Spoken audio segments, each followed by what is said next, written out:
Of IIT Madras, on behalf of the Vande Mataram family, I would like to welcome our chief guest of the day, Colonel Hunny Bakshi. I would also like to extend a hearty welcome to the faculty members and students to the third Vande Mataram event for this academic year. I now request our chief guest to assume his place at the stage. Vande Mataram, our national song, embodies the historical, cultural legacy of our nation. Our national song has an inherent nature which facilitates every Bharatiya to visualize and bow down in reverence to the divine maternal imagery, Bharat Mata, and inspires everyone to perform their national duty. We have proudly followed the tradition of singing the national song, Vande Mataram, at the beginning of every lecture. Therefore, I invite everyone here to rise and join Divya ji to sing our national song. Vande Mataram, Vande Mataram, Sujalam Sufalam, Malayaj Sitalam, Sasya Syamalam Mataram, Vande Mataram, Shubhradyosna Pulakitayamini, Pullakusumita Drumadala Shobini, Suhasinim Sumadura Bashinim, Sukadam Varadam Mataram, Vande Mataram, Vande Mataram.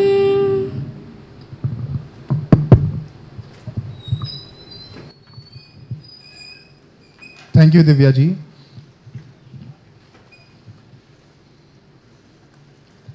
The Vande Mataram Forum at IIT Madras aspires to take initiatives that introduce and sensitize the student community about Bharat's rich cultural, economic, socio-political, scientific and technological heritage, its ramifications today, and the thoughts about the roadmap ahead. The shlok from Ramayana, Janani Janma Bhumischa Swarga Dapi Gariyasi, which means that mother and motherland are superior to heaven. This is the philosophy that has kept us going ahead for the last 8 years in this institute and strengthened our national consciousness. Respected faculty members, honorable guests, dear students, and all the men and women of high esteem, it fills my heart with joy unspeakable to welcome and introduce to you all a decorated officer, a soldier scholar, and a veteran in the domain of military intelligence, spycraft, and covert operations, Colonel Hunny Bakshi, Vishisht Seva Medal. I request Professor Shrikant Vedantam to welcome our guest by presenting him with a fruit basket.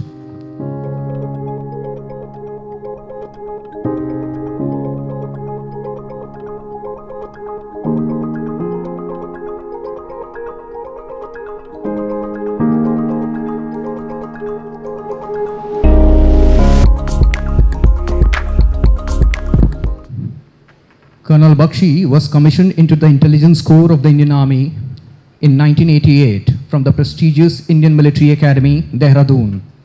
He is best known as the founding architect and the unit commander of the legendary Technical Support Division, the TSD, which was a highly specialized military intelligence unit raised in 2010 under the directives of the then National Security Advisor M.K. Narayanan with the authorization of the Government of India.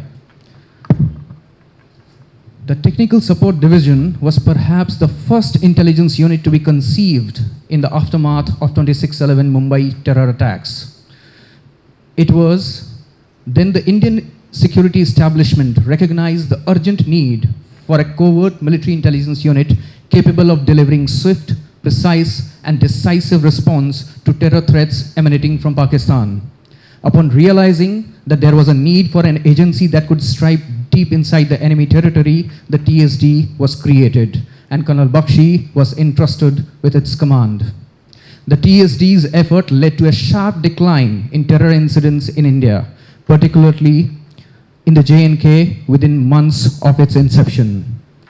Here is a graph by the Global Terrorism Index, which very much illustrates the effectiveness of TSD's operations immediately after its conception in 2010.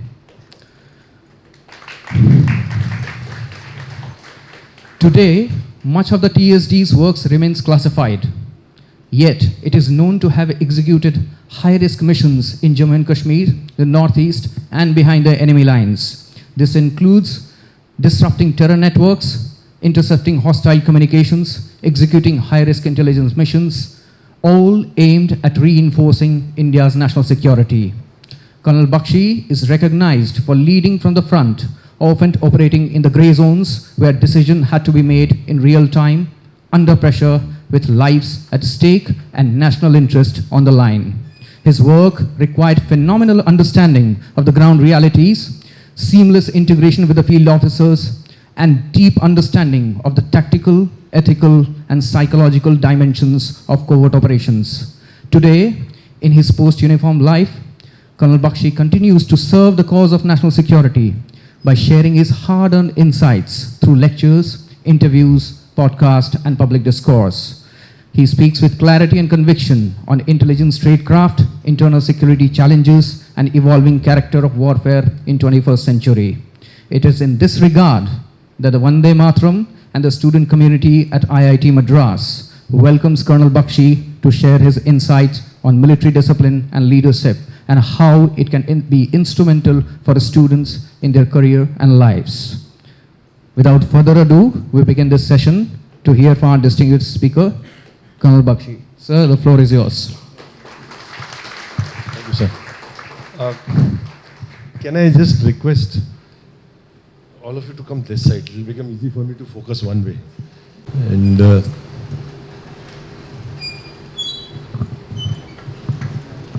you're good. So I was there for the high tea, and suddenly a lot of physics professors were there. Okay. You know, firstly, I really with folded hands want to thank you people for being here. And I thank the faculty for giving me the opportunity to address the brightest minds in the country. And when I say this, I also look at how the travesty of destiny.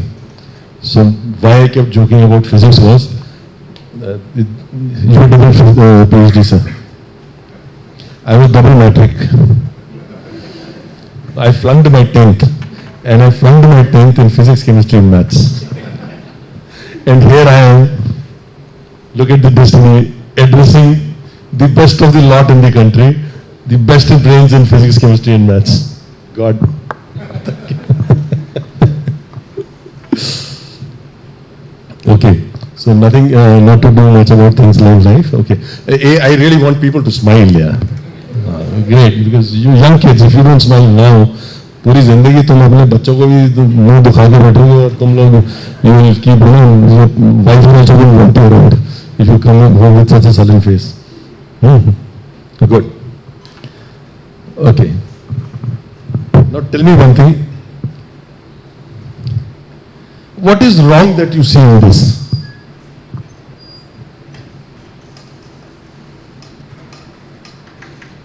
Give it time. Blind. We're not doing anything. What is wrong in this?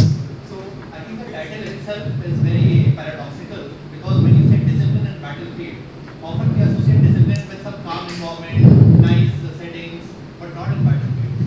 Anybody else?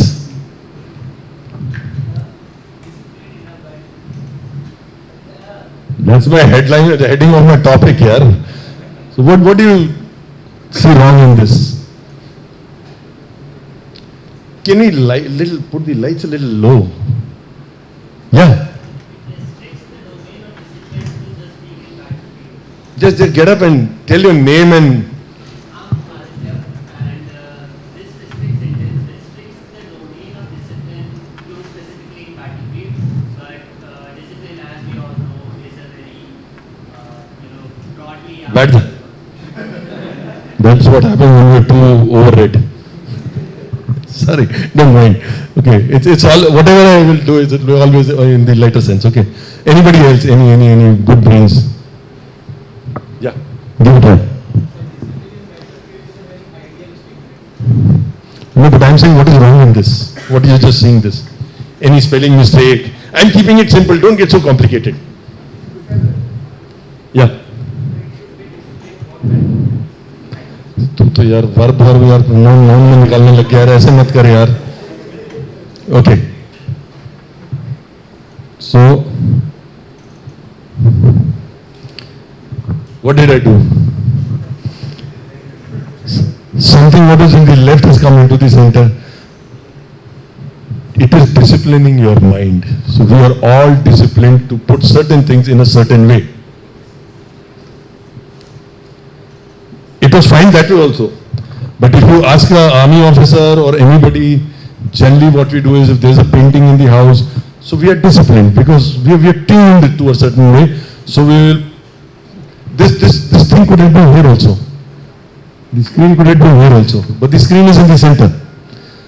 So we've been tuned to certain disciplines of life. So when I said what is wrong was that we are not used to the idea of that headline on one side. So basically training your minds. Discipline is training your mind to put it a thing in the perspective which affects all, to put everybody together. Right?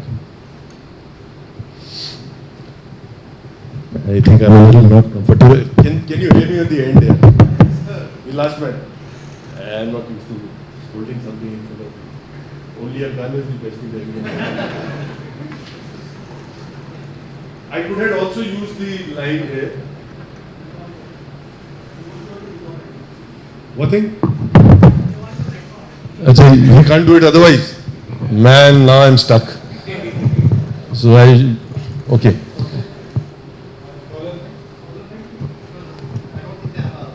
It's okay. Now this particular sentence, individual discipline in daily life, I could have just said self-discipline. See, you have to understand. We people have a lot of issues when it comes to regular discipline. How many of you have seen this app called a radar app? How many of you drive a vehicle? Most of you. So there's something called a radar app. So what happens is that at every crossing or maybe after 5 crossings there is a speed radar. So it tells you that whatever speed you want to drive right now, 500 meters there is a radar, so you slow down your vehicle for the sake of that radar because you don't want to get caught.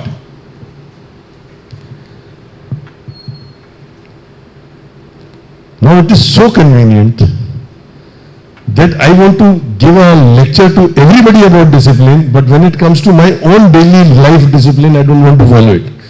For that I am willing to spend money to buy an app which tells me, okay, you are free to break the rules till you are being monitored by someone. Hey, gentlemen, just a clap for one of my best officers in my service. He is Colonel Vendu Shankar. Colonel Vendu Shankar is also a Shaurya Chakra awardee.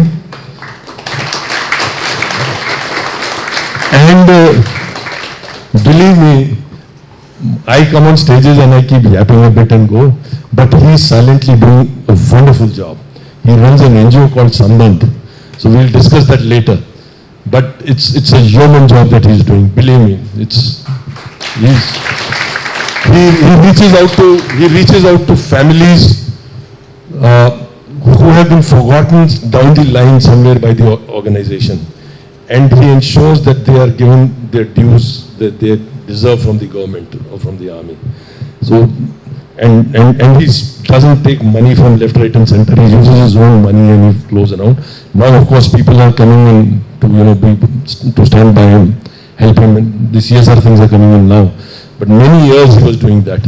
And Hats off. And I think I was honored, I was very, very honored that I had an opportunity to be his commanding officer.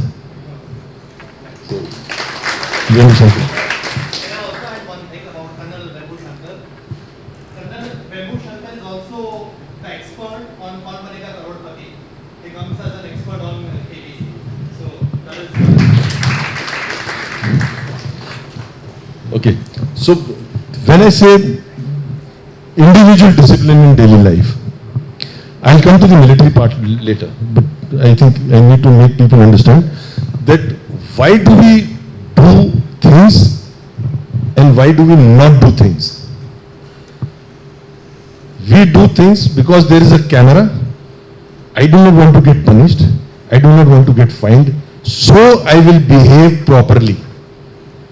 Otherwise, I want to be free as much as I am. While driving, I will point out 10 people that guy is not wearing a helmet. See, that pillion is not wearing a helmet. Or khud jo hai, you not even put a seat belt. So, very important that when you point fingers at others, that they are not following a set of rules, then you must remember that there are things which you are also not doing. There's a story from the Bible which was taken in a movie called Roti, long back, 1974. Rajesh Khanna was there. So there's a scene in which this girl is there under a tree. So she's being blamed to be a characterless girl and everybody is stoning her. And then the hero comes in, the protagonist, and he picks up a stone and he says, okay, if there is somebody जिसने पाप ना किया हो जो पापी ना हो. So he says, if somebody who has not committed a sin in his life can pick up a stone and throw at her. So I'm giving you a very utopian thing. So when you are out there, you got to, before you point fingers on somebody else not following rules, you got to follow rules. Now what is discipline?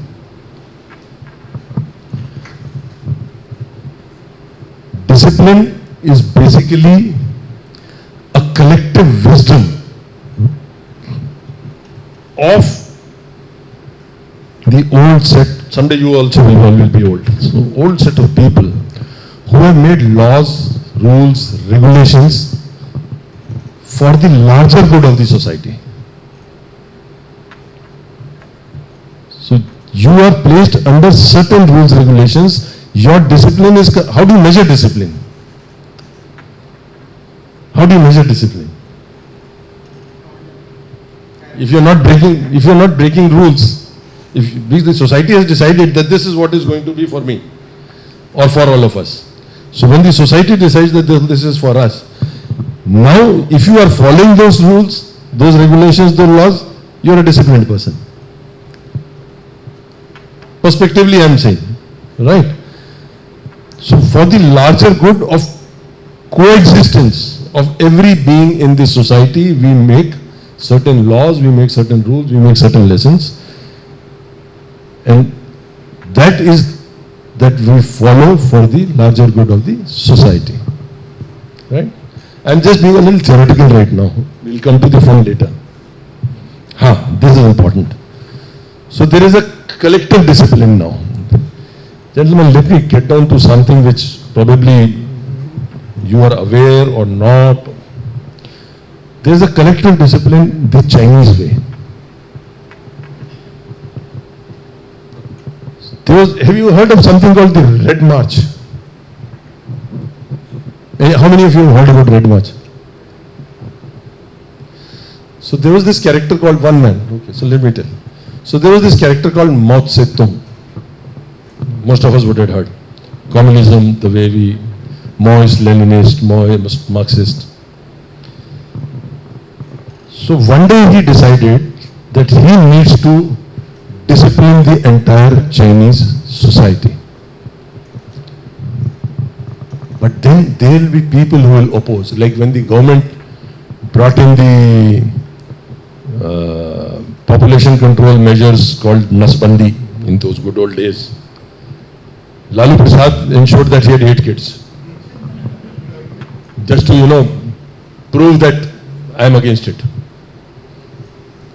So when they had something called the Maintenance of Internal Security Act, Lalu Prasad had a daughter and he kept her name Misa. That act was called Misa. Mao Zedong, initially when we were students and we were reading, I used to think, yeah, what a dreaded man he is. He's the killing machine. Anybody with any brain, be it a doctor, be it a teacher, be it anybody who he thought could oppose his idea of society was killed. Same thing happened in Vietnam. Vietnam became famous by the polythene killing concept. They used to just put a polythene bag on the head of a person, and when the bodies were retrieved later, a lot of them were with the polythene bags on their heads. So anybody who could question, and largely they were the intellectual class, they were killed. I am standing in front of an intellectual class. So if somebody like Mao Zedong comes, you will rest assured, a large number of you will be killed.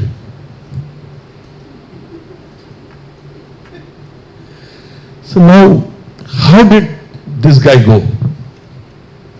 Can I just pull this here a little bit? Shit. Okay. No, it's okay. Just put it. That's it. Okay. That's fine. So there is a generation 1, there is a generation 2, there is a generation 3. Mao Zedong came here and he started this red march across the complete of China. And he was able to psychologically,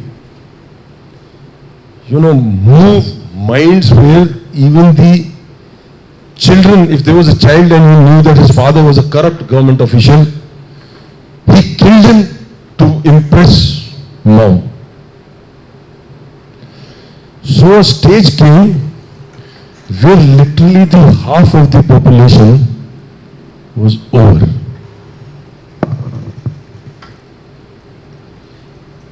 Mao was very clear, he doesn't want doctors right now, he will make new doctors. But as of now, he wants people who understand and follow what he is saying. So these were the people who were scared and they started following what Mao wanted. Their kids, the second generation, who had they were young, they were kids who saw their parents being beaten up, who saw that you oppose the Mao's way of leanings, you will be killed. So they grew up with fear. So now this fear enforced a discipline onto this generation. When I'm saying it, it looks easy. But when I'm telling you, generations being killed, it's in millions, okay? It's in millions. By the time the third generation came in, they had now seen their parents walk. If there is a pedestrian path, they saw their parents walking on that pedestrian path. So they knew that this is exactly how I have to walk. So this third generation has grown up with an open mind, but a disciplined mind. Mao thought that far. Initially I used to think, yeah, what a killer he was. But today, when we talk about China, America is scared of China's communist capitalism. I'll give an example. After I left the army, I joined a company called Jindal Steelworks. So they had a plant in Alibag, outskirts of Bombay. And I give this example wherever I go because this is a classic case. Why China is where it is and why we are here where we are. Because everybody looks up at them. So there was a tile company there. It's a private company, but name is something like it's a national tile company. 200 plus employees working there. China is a communist country. Unionism has supposedly, unions have come out of China and Russia. And there is a union there in this plant and they don't allow production. Because every day they have a strike. Somebody from the nearing political party will say he wants some money. If you don't give, I will lock the plant. Some union leader wants his share in the profits of the company. That's the discipline that we have, okay, because money is becoming a big issue. So what did this gentleman do? He took a license from the government to import clay to make tiles from China. And he went to China. He opened up a tile factory there with Chinese workers.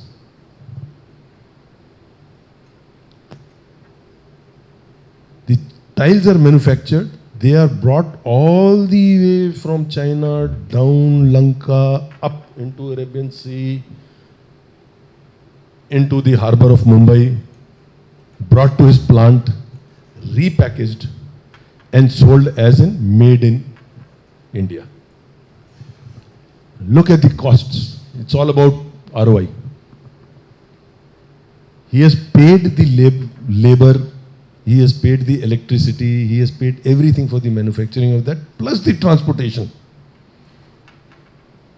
A few thousand kilometers by ship. And now he has these 200 good for nothings also working for him, who are doing nothing. And he's paying their salary also, and yet he's in a profit.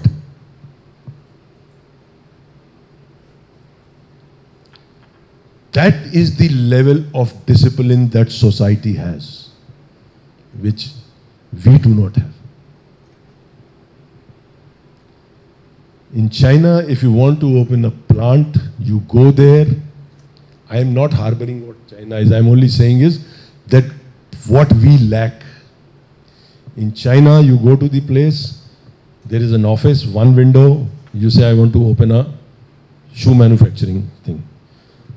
So that guy there will tell you, okay, what we do, these are the designs for a shoe factory. This is our architect. You select your architect, you select what design you want. When you start construction, this is the electricity guy, this is the health guy, this is all the various departments that we have, something like we have. You have to, it's an Inspector Rajna, everything you have to get a clearance for everything. So you just have to put one application, you will get your clearances. After your factory has been created, we will have a central meeting at your factory. Everybody from every department will come. No money exchanged. China, if you're caught for corruption, you're killed. It's against the state's policy of, so it's a death sentence.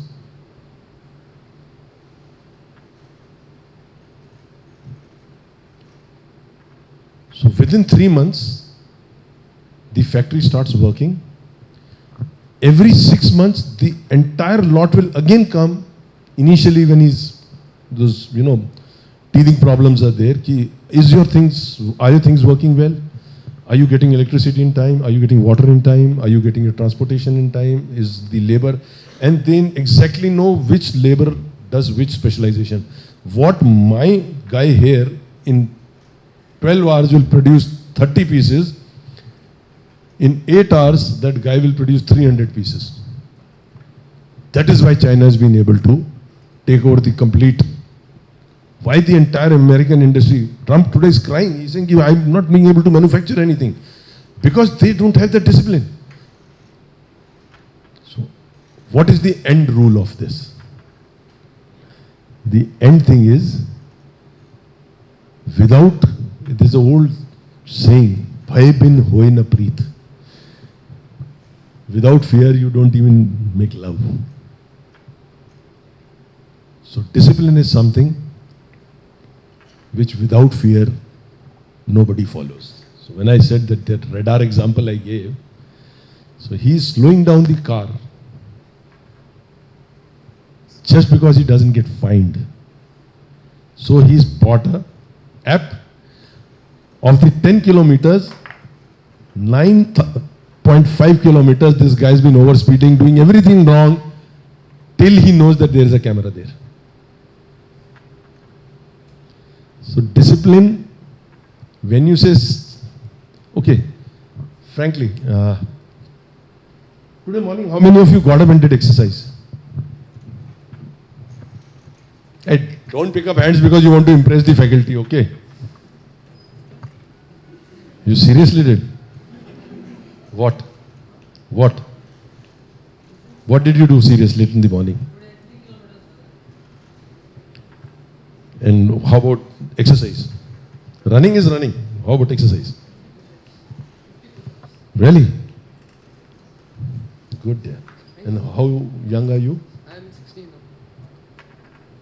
Even okay. He's got all the time, that's why.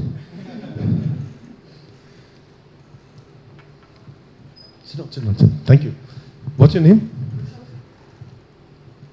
And keep smiling like that. So what I'm trying to tell is,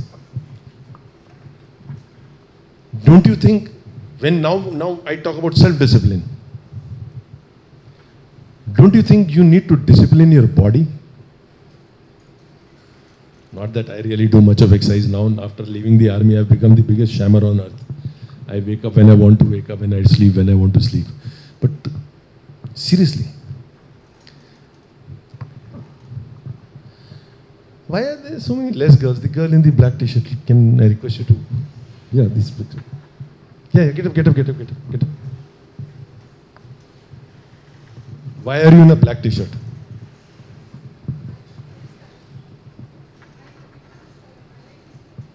Little louder. You like that color? So how do you maintain this color? How do you maintain the t-shirt? You don't wash it?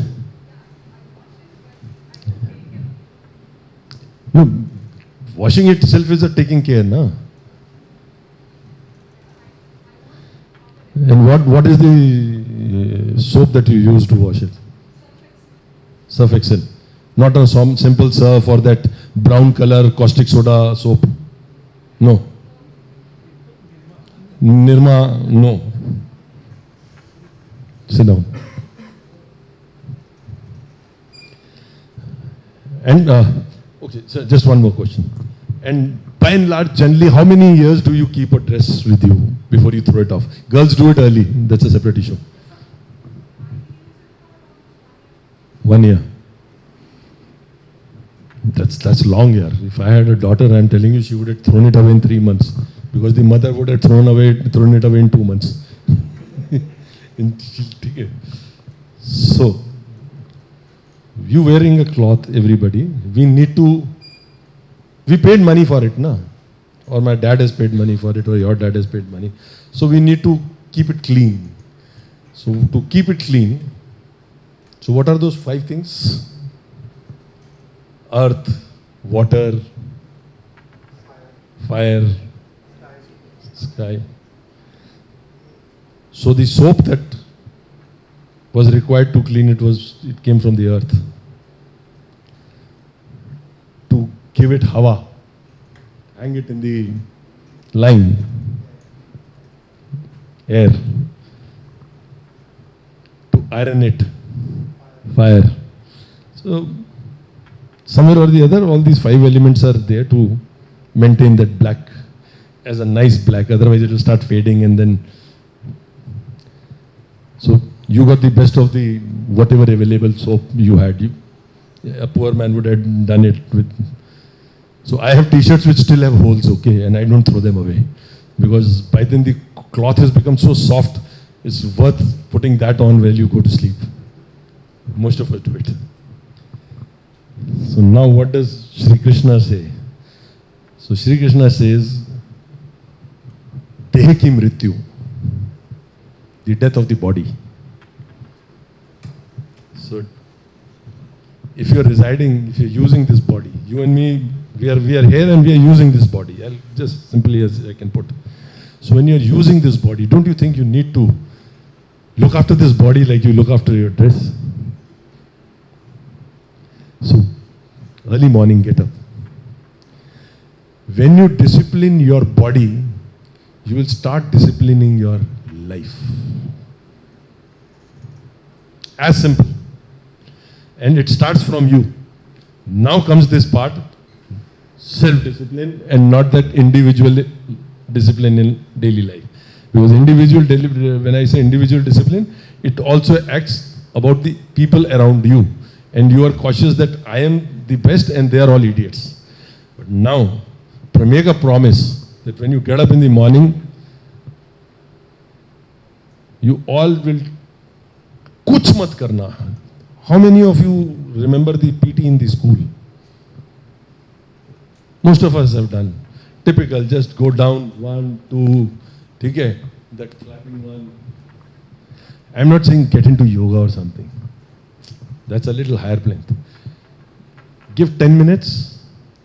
Your first lesson of self-discipline starts with how you look after your body.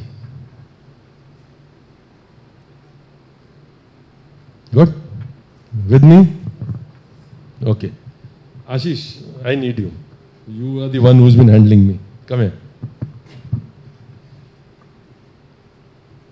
Play a skit with me. Okay, sir. Okay. So, Ashish, Yes. what do you look at me? 6 feet tall person. No. So I am one very beautiful girl Yes. with long flowing hair. Hey. Yes. And believe me, I am a girlfriend. Sir. Okay, how many of you guys have a girlfriend? थोड़े सा थोड़ा Krishna का mouth है.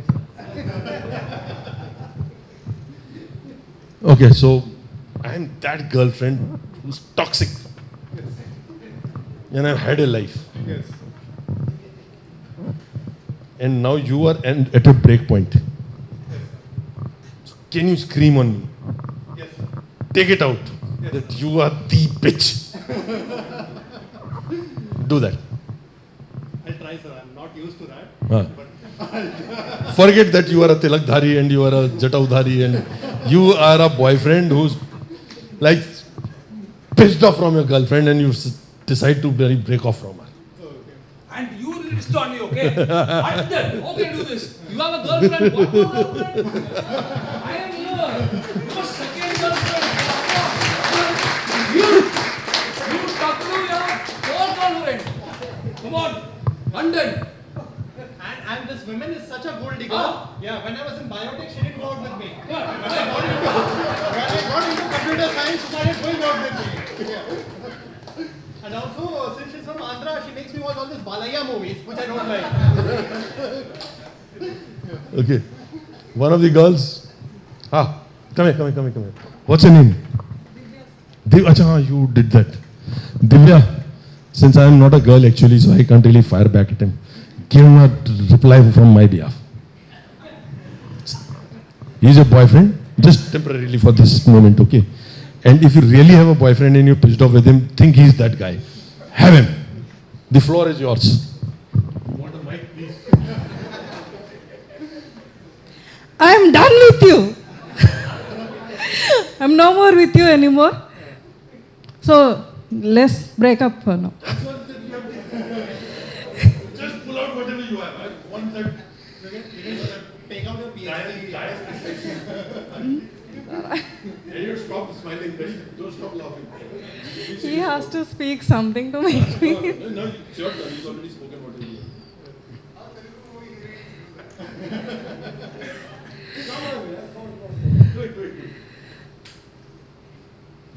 Start over again, same dialogue. So you are harassing me for many things. I'm going to leave you from now on completely. I'm not going to be with you anymore. So I'm completely done. That's it. Let's. Thank you, but don't go. I still need you. I still need you. Come here. There was a reason why I called everybody. Come this side, yeah. I need you guys here. You just can't be seeing a play and act and enjoy. Sit anyway. Just get inside. Okay, how many rows we have? 1, 2, 3, 4, 5, 6, 7, 8, 9. So, okay. So this row, that beautiful girl who is smiling right now with the green t-shirt, green shirt guy. This complete row and the row right behind. You people are going to just stay silent. And I'll request the rest of the class to scream, let the librarian come running here what's gone wrong. Because library is a place where there's a silence. Okay. So I am carrying a whistle. So I'll give a short whistle. And then you people start screaming, make whatever sound, whatever noise. I want your throats hoarse by the time you finish this. And in between, you two will also be screaming at each other. It's going to be a duet now. It's not going to be any more a monologue. Are we ready? Yes, sir. See, they are so happy because they don't have to do anything. Okay. But keep your ears open. Right? So short whistle. And I really want that librarian here. So we start.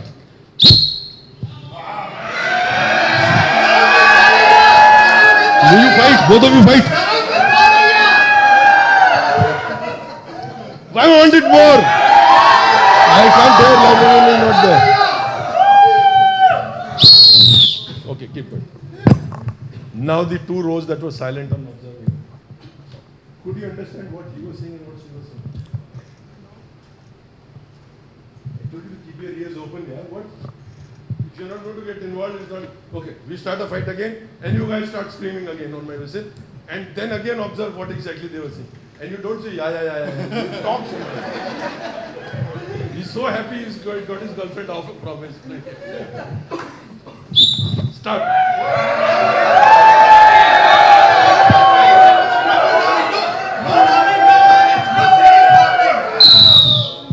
Sit down. Thank you.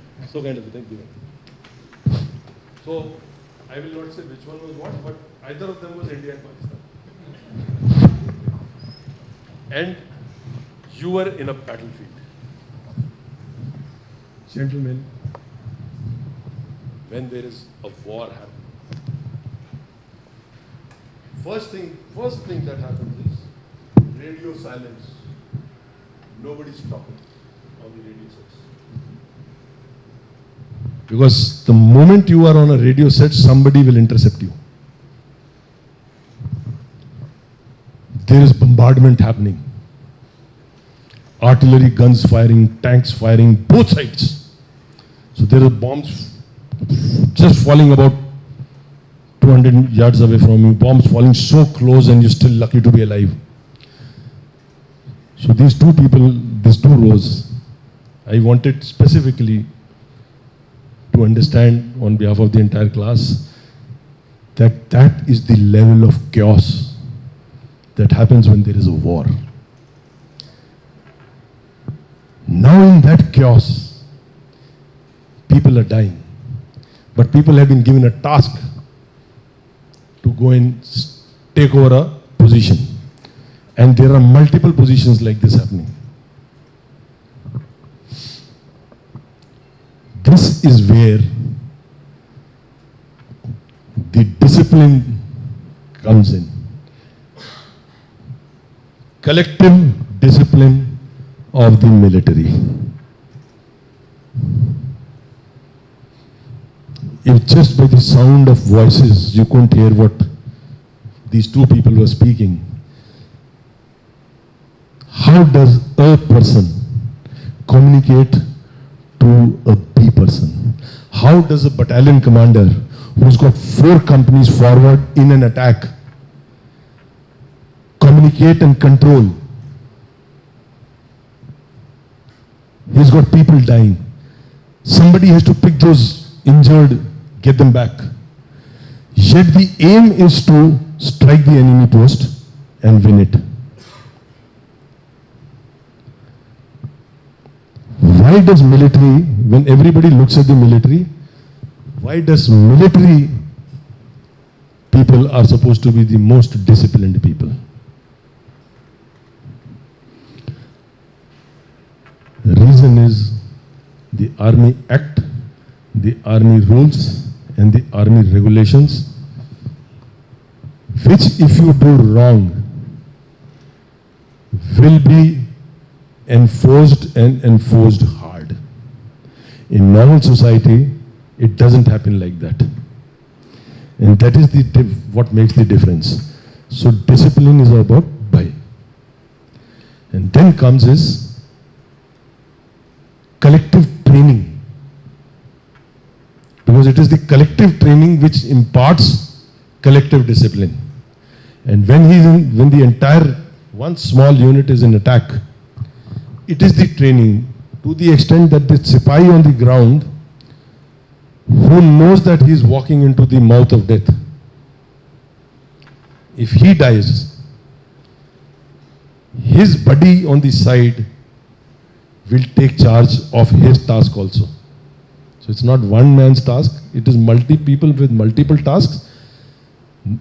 And in that melee of war, you do not have a time to find volunteers. It's already pre-planned. If this happens, this will do. This happens, this will do. And in that bombardment, the only communication that works is a whistle. If you notice in the army, you will find people with a thread hanging here. So in that thread is actually hanging a whistle. Because that was the only loudest thing which you people could hear in that screaming, in that chaos. So now let me take you through how a battle is fought. The slide is not really the way it should be. The last time I actually worked on a PowerPoint was about 15 years back. I never make slides for any of my presentations, but it's easy to teach people who are unlearned, but it becomes difficult to teach people who are actually learned. It becomes a little problem. So, but thank you. You people have actually been very cooperative, and I can see that people. Yeah, smile, yaar. Why are you sitting so? Seriously, I don't like people sitting like. I want people to smile. Yeah. Enjoy the evening. Okay, I'm sorry I don't have a bar here to open the bottles for you guys. Okay, so I'll request if you can switch off this period part, because though everything is available on the net, but I personally feel that it's a little sensitive. This map is from the net, and it is a map made by some Pakistani guy. Because enemy is always marked red. So in this, okay. So this is supposed to be the international boundary. Since it is marked red, so red means India is red for them. So that's why I particularly picked up this because of that. Unless somebody tells me Official Secrets Act 1923 and I'm inside. So the biggest disadvantage that Pakistan has vis-a-vis India, can you please put that down? I'm requesting him to switch off. Don't do that. Right? So the biggest problem with Pakistan vis-a-vis India is the depth of Pakistan. They really don't have a very big depth, and if we strike well, we can actually break Pakistan into two. And they know that. So over the years, they have created certain kind of defenses which help them in two ways.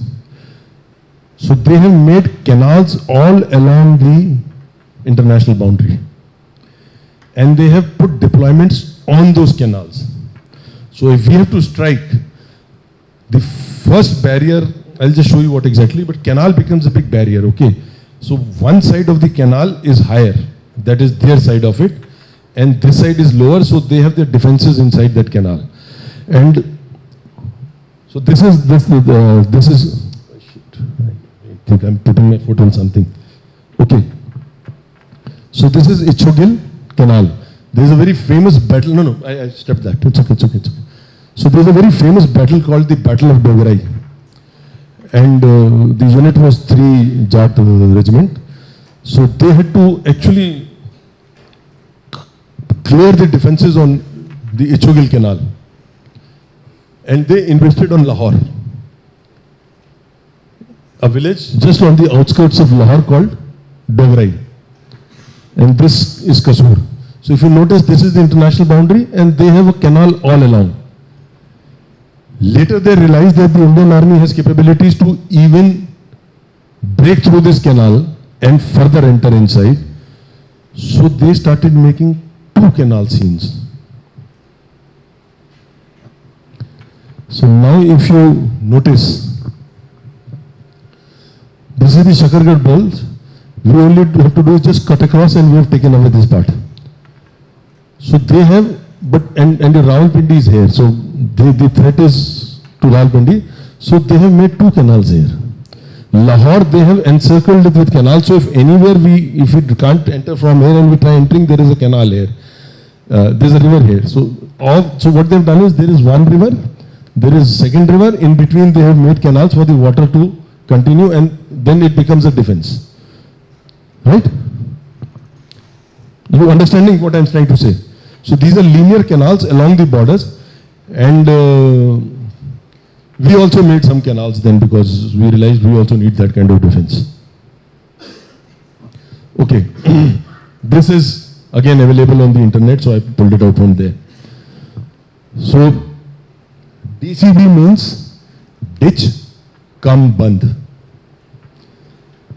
So that canal there is the ditch. It is about 27 to 30 meters. Then there is a little place in front where they need to maintain the canal in front. Then that dowel is the place in which they have their bunkers. So if the enemy is coming from that side, they are on the higher thing and they can actually fire down upon that. This something is called a recoilless gun.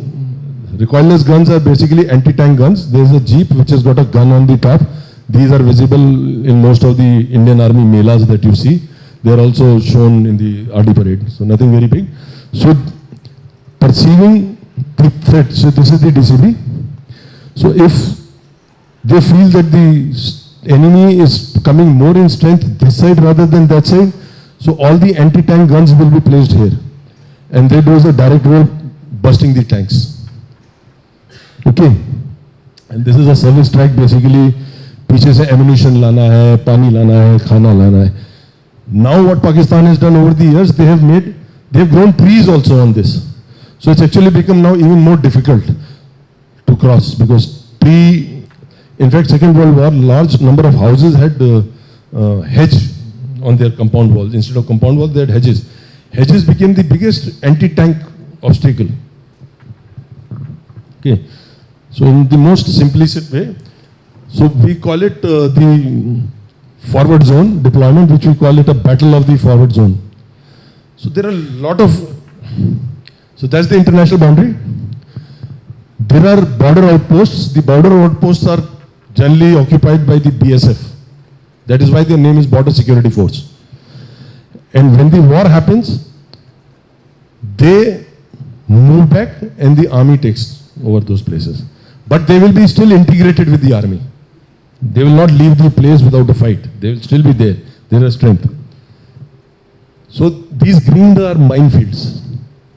Every defended locality will have its share of mines. It can vary from 100 meters to 200 meters to 50 meters, depending on the terrain and whatever. These are the main defenses basically. So this LP and nest, what is written, take it that this is the canal, right? And these triangles are the fortifications where the enemy is deployed, right? Yeah, I think I'm bad at putting this. So these are anti-tank guns They are located there. There are certain. No, it's my fault. Every time I end up putting it. No, you can put it here. It's okay. I still have to press the thing. Keep it there. No problem. I'll be a little careful. I'll be a little more careful. Okay, it's okay. Is it okay? Nest is the man who's actually fighting. Who's once a chap occupies, so there's a minefield. In between minefield, there is a khad, a little hole, foxhole or whatever you call it. And there are 2 to 3 people with anti-tank machine guns. The man who goes into the nest, he knows that's the end of him. When the battle starts, everybody starts withdrawing to reinforce the main defenses. The nest does not leave its place. So either he will lie silent, and once the troops have crossed him, the enemy troops have crossed him, he'll start striking there. Or if he sees that there is a mine safe lane made, and that is exactly where the nest is, he will ensure that the first 2 tanks are blown. Blown means in the sense that their tracks are broken, so it doesn't help them to move further. Right?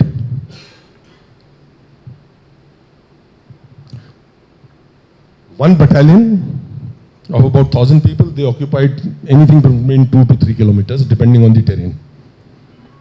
So that number of things that you're seeing, okay.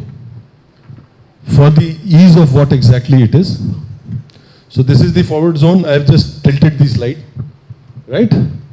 So you have the tanks, you have the mech infantry, you have the infantry, then there are the field guns, then there are the medium guns, then there is the medical people also there, because once the battle starts, casualties have to be taken out. And right behind there are 2 types of vehicles that you will see. One are the vehicles which are meant for reinforcements. The other is for second phase of the battle. Because when the fight is on, a lot of people will die. But somebody has to take place in lieu of those people who are dead.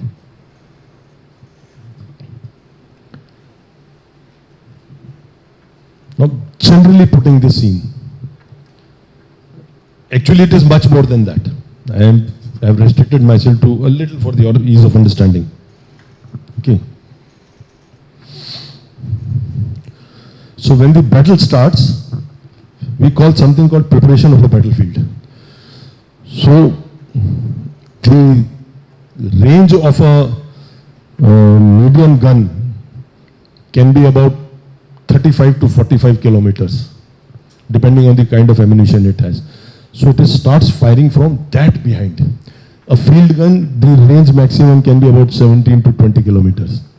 So there's so much in depth, right? So what they do is, okay, this is important before I get into the next. So this is something called a linear minefield clearance. So it's just for your understanding how it works.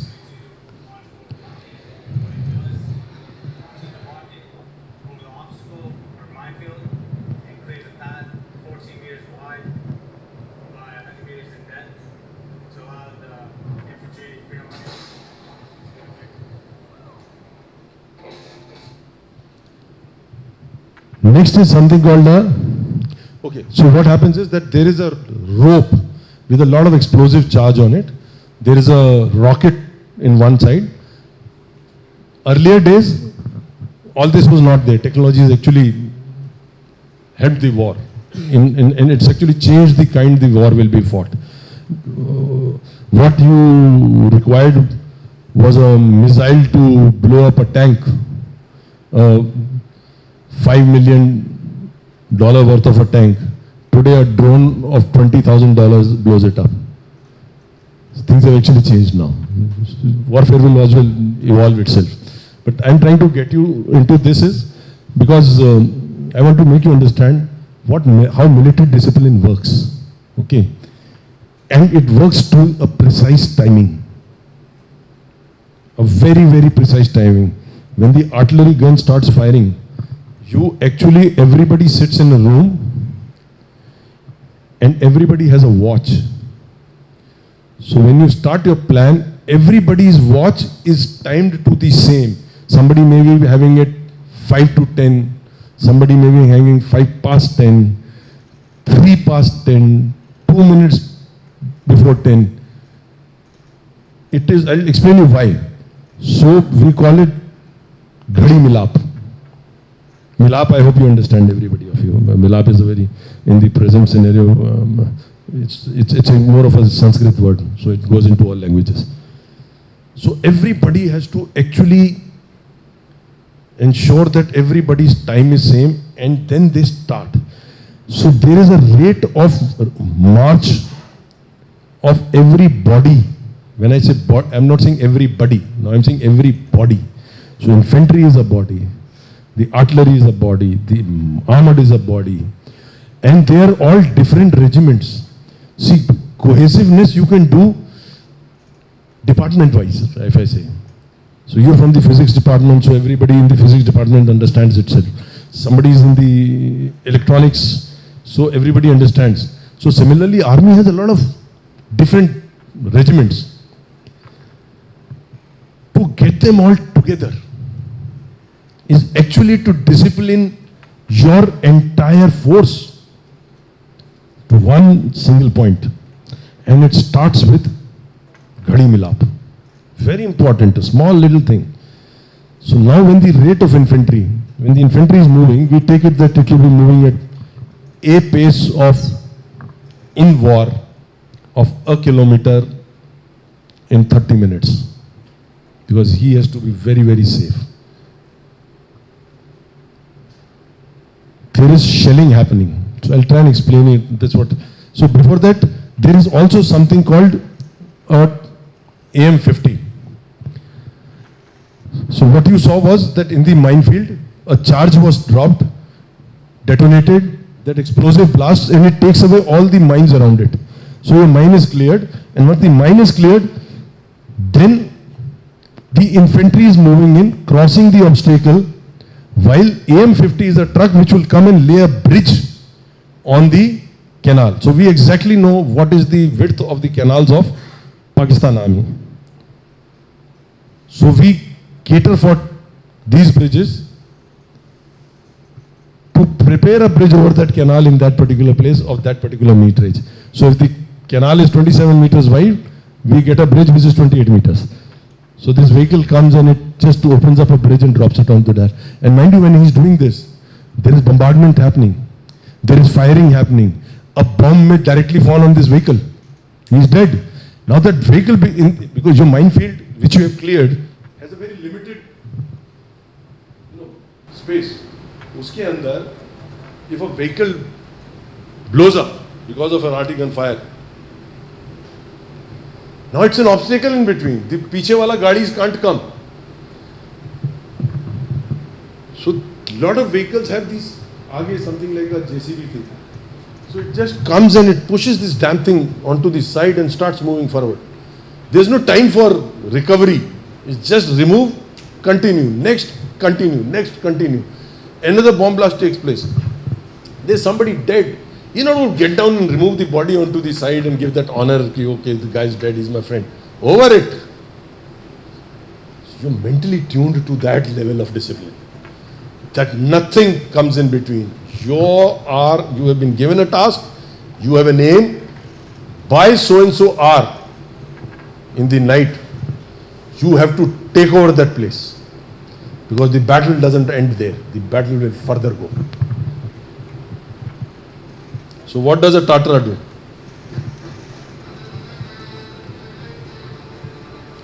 You see that thing in front of it? So if there is any obstacle, he just pushes it. And just guess, you are in that environment where so much of noise is happening. There's a bomb blasting on the side of this driver.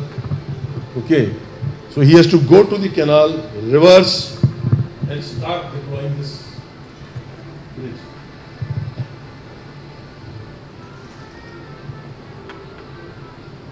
Just keep the thing in your mind. There are bombs blasting, there are rounds firing.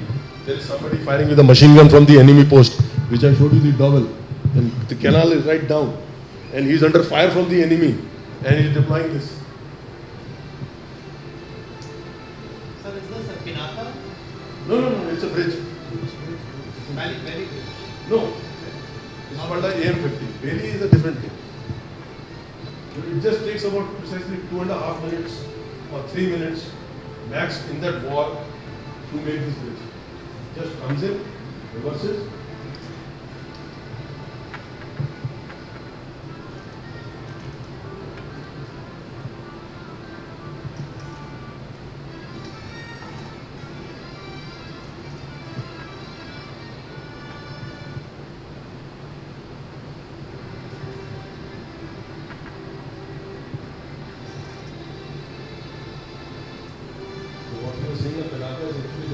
Thing which locks in between the two.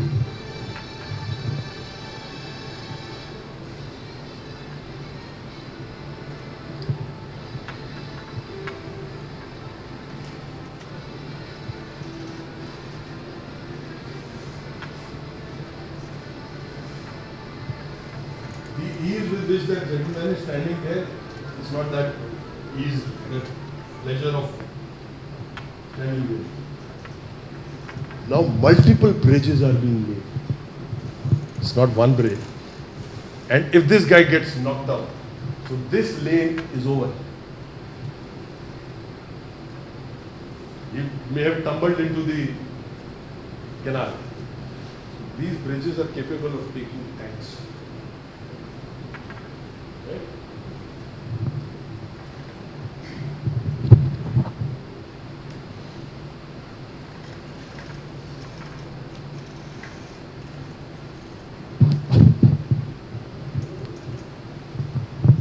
Artillery guns, what I was trying to tell you, that they will suppress. Now when all these people are moving, so they will try to destroy this forward zone, as also there are going to be artillery guns behind. There will be artillery guns which will be also firing onto these people. All these, it looks very easy, okay. So when so many regiments are moving, the enemy is also firing. Earlier there were no night flying facilities. Now the aeroplanes have night flying facilities. The aeroplanes will also be coming in and strafing your people who are going to get into a strike. So rate of casualty is going to be very, very high. Very, very high.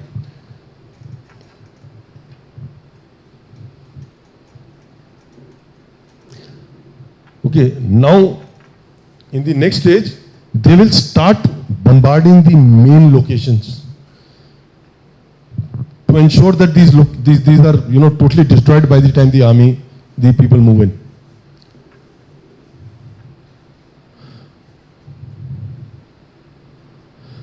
So this is the stage where I was saying that the mine clearance thing is done. Okay, so this is blown and safe lanes are made. Now once these safe lanes are made, the tanks move in. Okay, and now the tanks are giving support to the infantry, trying to suppress the enemy, and the infantry is moving in front. Now infantry does not have the privilege to cross that canal over a bridge. The bridge will be laid later. The infantry with tubes around themselves or something or the other will cross that water, come into that front across the lane, and they will have grapplers in that they will throw it on the wall of that canal, and they'll climb up. So they're under fire. All this is happening. Now what is important is, the field gun has fired, the infantry reaches till here. All this is now calculated rate of march. They are expected at so and so time they will be here. Right? So the moment they are here, if they still continue, this guy he can't see from here. So they will die. So it is timed at this and this time, either you reach there or not. So that fire will be lifted, which has a range, which has a blast area of about 150 to 200 meters. that will be lifted, and then the field guns will start firing. So the range, the blast area becomes lesser, and then the infantry moves a little further. That kind of precision is done. That when A reaches a spot, this kind of firing will stop, and they will start suppressing. The guns will still keep firing, but they will start suppressing the enemy behind. And then they will start with a smaller fire. So then he moves further. But end of the day, when he has reached the bunker of the enemy, then it is hand-to-hand fight. You are literally entering into the foxhole, picking his machine gun, which is blaring red, pulling it out, throwing a grenade inside. So that kind of a warfare happens. Right? So the infantry crosses. Now the bombardment is taking place. So infantry keeps moving, the bombardment keeps moving, keeping them into a safe area. So now I have turned this into blue. So infantry has taken over this location. What was red is now blue, so it is ours. Now the battle is just begun. So these bridges are made here. The tanks, the mechanized columns come, and then they make something we call it as a bridgehead. And they deploy a part here, and rest of the, because so much of battle has taken place, the ammunition is proofed, the diesel is over, so then you need replenishments. So the replenishment vehicles come into it. They charge the vehicles for the next stage of battle. So the next stage of battle is the second canal. Now how do we go there? Because by the time they reach, it will be daylight, it will be happening. So the paratroopers, when that battle was on, the paratroopers are dropped into this area. And they start their battle here. So by the time your elements reach here clear, they have already converted this place. Okay.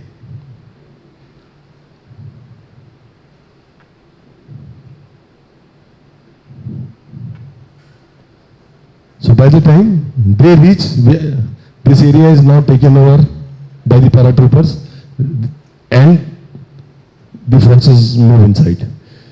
From there, then the third stage starts. What was your aim finally? So before you get daylighted, जहां तक आप पहुंच गए वो territory आपकी है. So सारी लड़ाई टेरिटरी की, because after that the negotiations will start. Any battle is not more than 10 days, maybe 15, 20.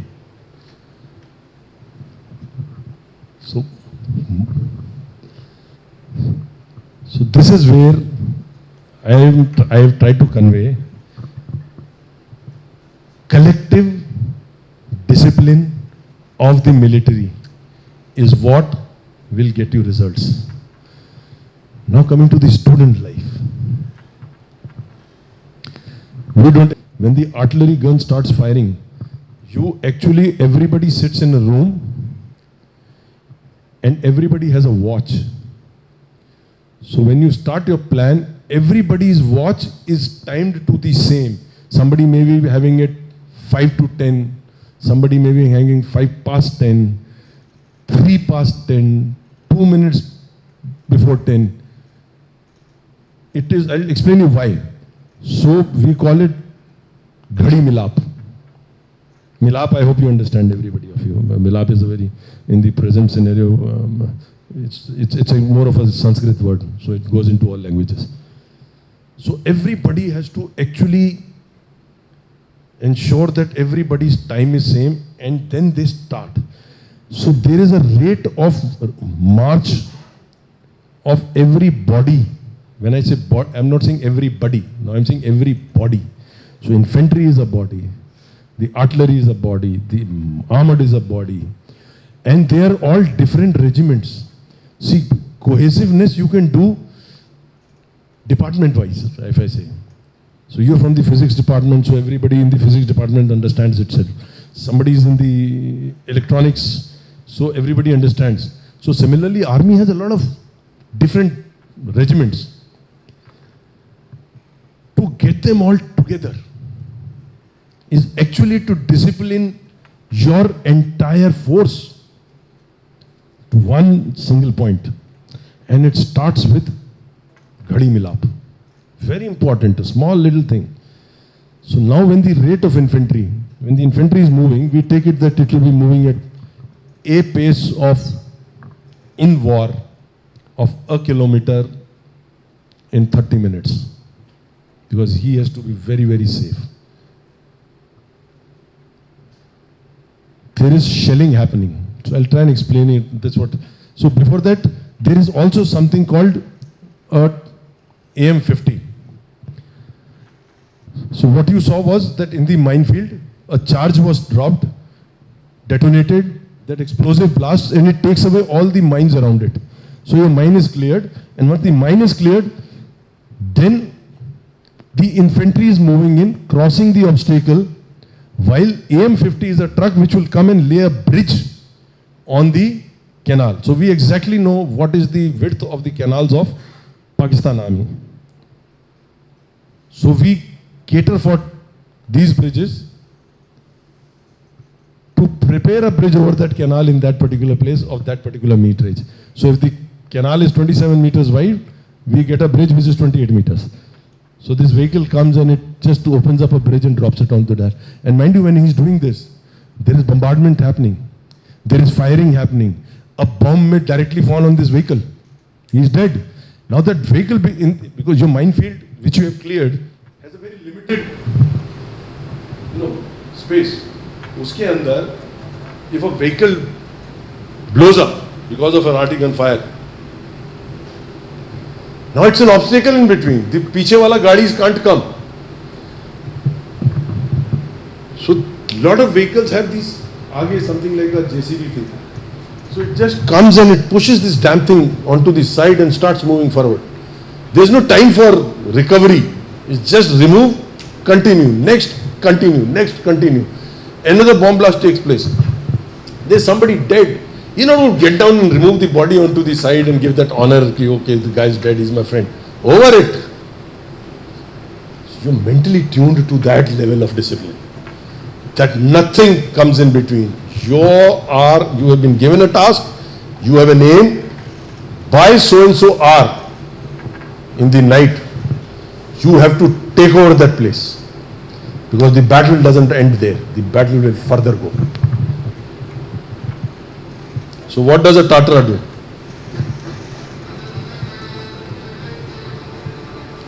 You see that thing in front of it?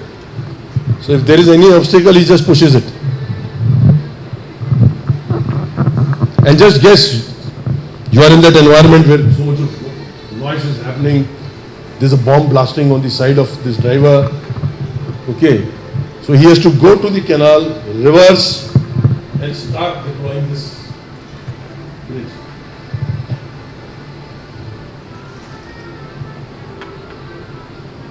Just keep the thing in your mind. There are bombs blasting, there are rounds firing, there is somebody firing with a machine gun from the enemy post, which I showed you the double. And the canal is right down. And he's under fire from the enemy. And he's deploying this. Sir, is this a pinaka? No, it's a bridge.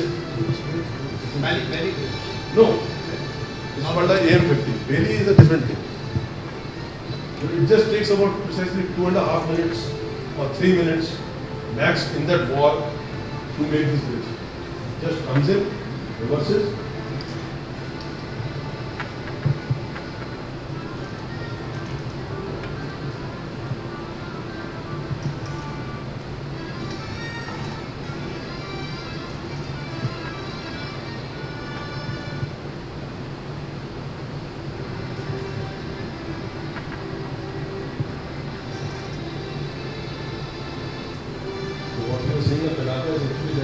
Thing which locks in between the two.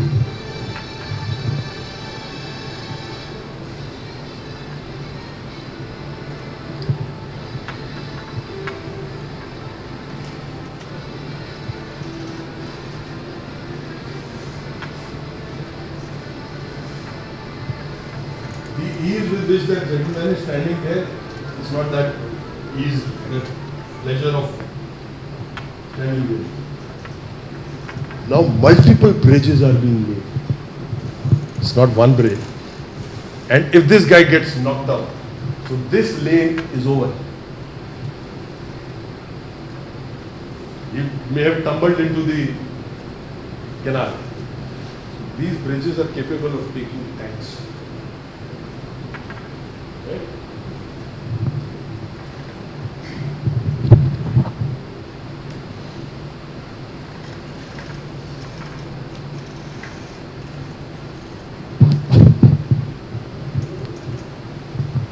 So the artillery guns, what I was trying to tell you, that they will suppress. Now when all these people are moving, so they will try to destroy this forward zone, as also there are going to be artillery guns behind, which will be, there will be artillery guns which will be also firing onto these people. All these, it looks very easy, okay. So when so many regiments are moving, the enemy is also firing.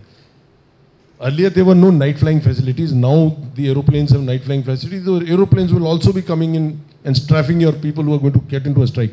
So rate of casualty is going to be very, very high. Very, very high.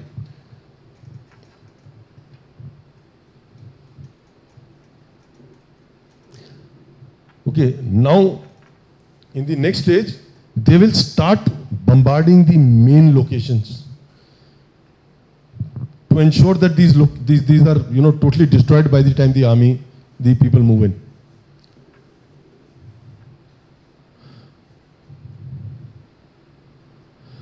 So this is the stage where I was saying that the mine clearance thing is done. Okay, so this is blown and safe lanes are made. Now once these safe lanes are made, the tanks move in. Okay, and when now the tanks are giving support to the infantry, trying to suppress the enemy, and the infantry is moving in front. Now infantry does not have the privilege to cross that canal over a bridge. The bridge will be laid later. The infantry with tubes around themselves or something or the other will cross that water, come into that front across the lane, and they will have grapplers in that they will throw it on the wall of that canal, and they'll climb up. So they're under fire. All this is happening.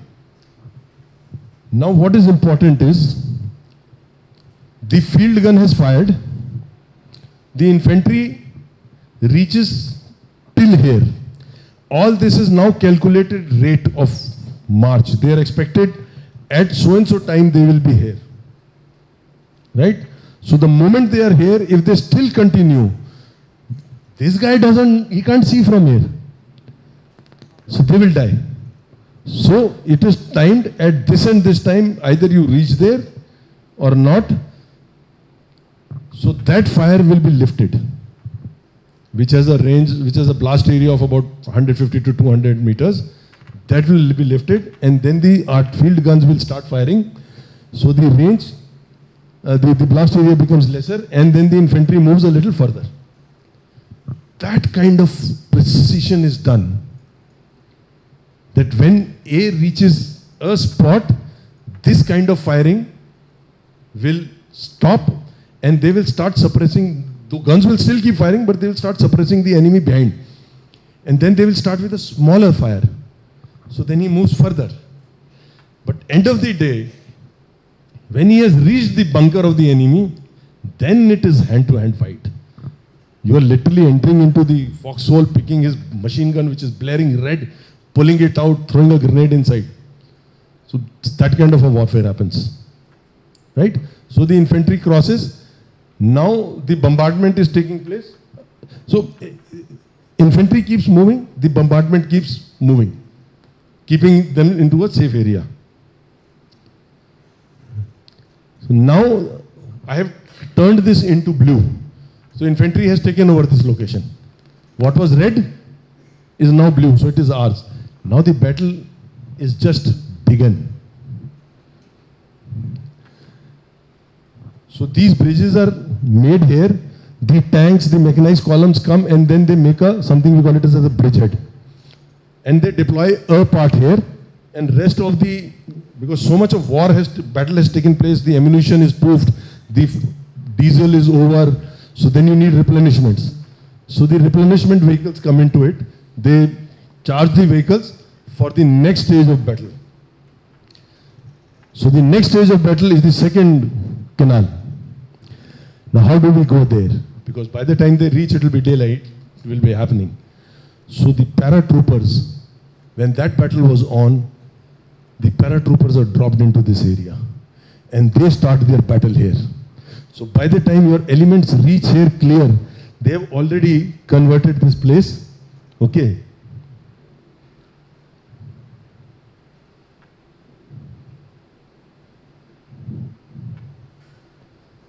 So by the time they reach, this area is now taken over by the paratroopers and the forces move inside. From there, then the third stage starts. What was your aim finally? So before you get daylighted, जहां तक आप पहुंच गए वो territory आपकी है. So सारी लड़ाई टेरिटरी की है, because after that the negotiations will start. Any battle is not more than 10 days, maybe 15, 20.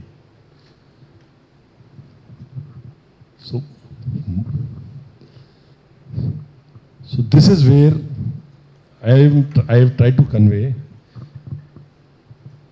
collective discipline of the military is what will get you results. Now coming to the student life. We don't doing the way the military does. This is the time when you can enjoy. Because life is going to be brutally cruel once you are out.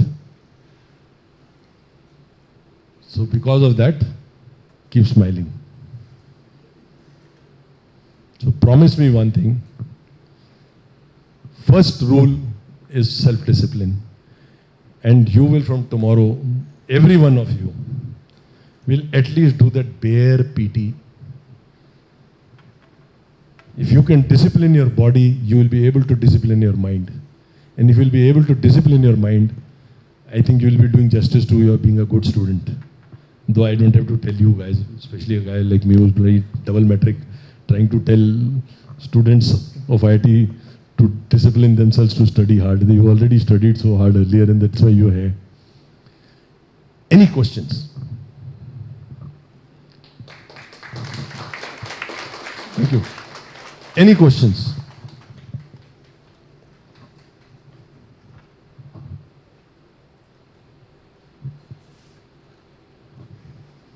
I swear I went to Banaras and I addressed 200 students and it was a fight who will tire whom. They had so many questions and here the brightest minds don't even want to ask one. In case you are shy of asking questions and you think there will be very stupid questions, I can ask the faculty to go out so that they don't judge you. You know, that pressure is also there. At least it was there with us. कि कुछ पूछा तो master को पता चल जाएगा how dumb he is. Yeah. Look at him, 16-year-old boy. Faculty child asking for a question. Yeah, please.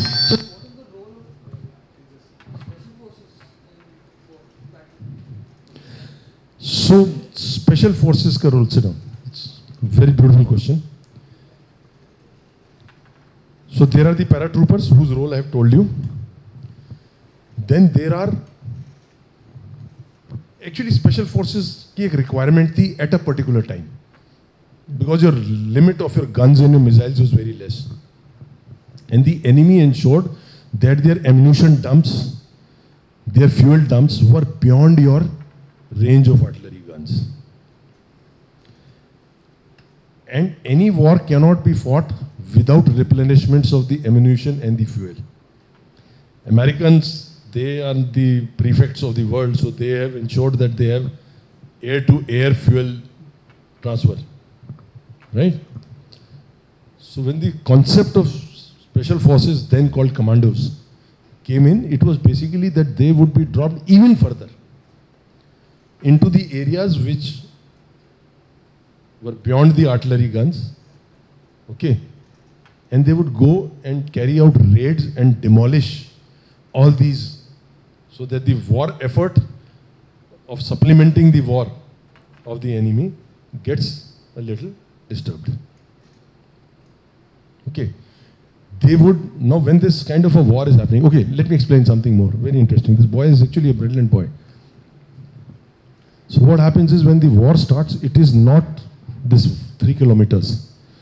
It is 300 kilometers.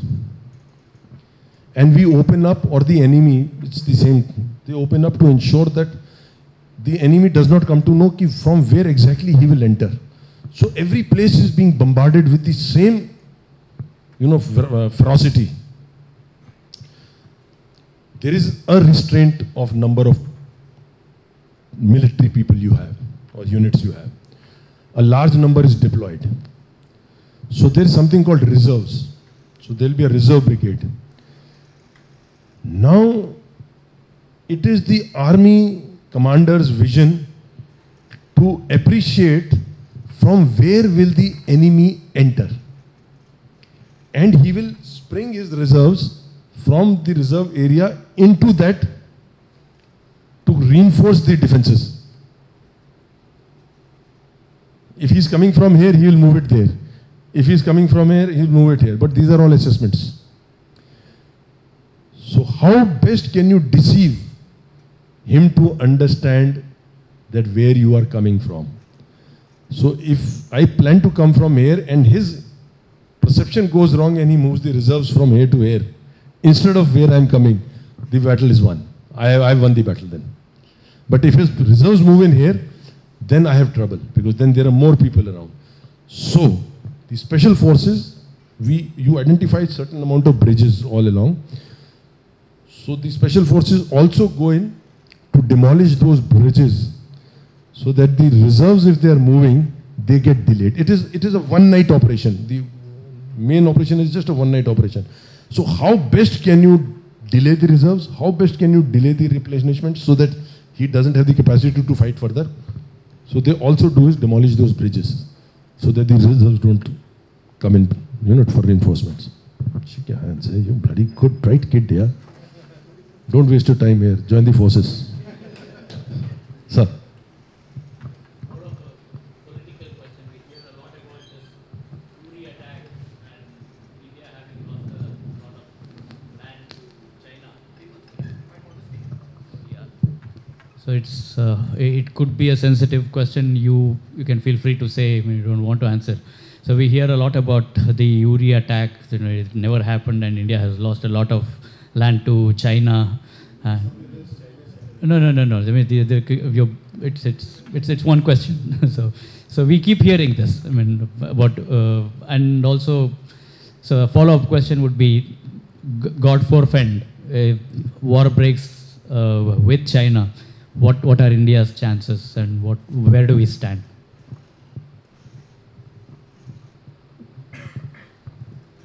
Okay. Let me make one thing very clear first. Gentlemen, don't get into listening to the political rhetorics. Except for the McMahon line, which starts from the east of Bhutan. So there is China, Tibet, there is Arunachal. Okay. So this is Bhutan, okay?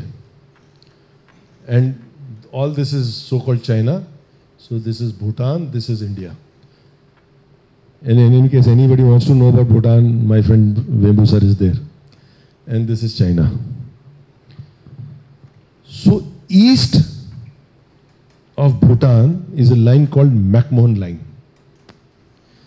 which is kind of defined.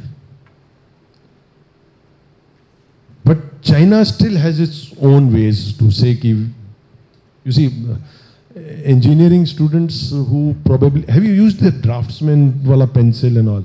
Not the naya wala thing. There used to be a chapta pencil earlier with a thick lead. So okay, let me tell you. So that line was, when the line was made, the chapta pencil actually marked it something like this. And they were made, the maps have changed. The maps, the way the maps were read earlier have changed. So maps have become more detailed, very, very detailed. So with this,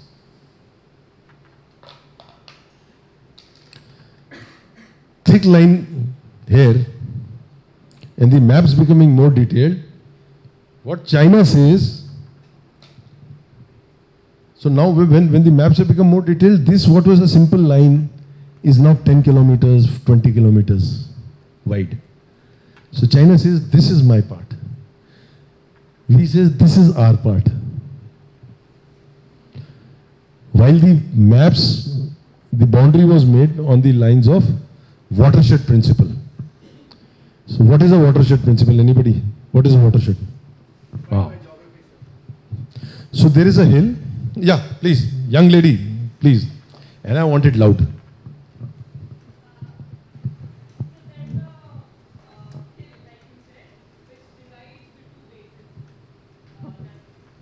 So the top of that hill, we take it as a the watershed. Okay, so that becomes the boundary. So that natural resource of water is divided equally on both sides of the two countries. Thank you. Now, on the top does not make it tactically viable to deploy, because either he can deploy or I can deploy.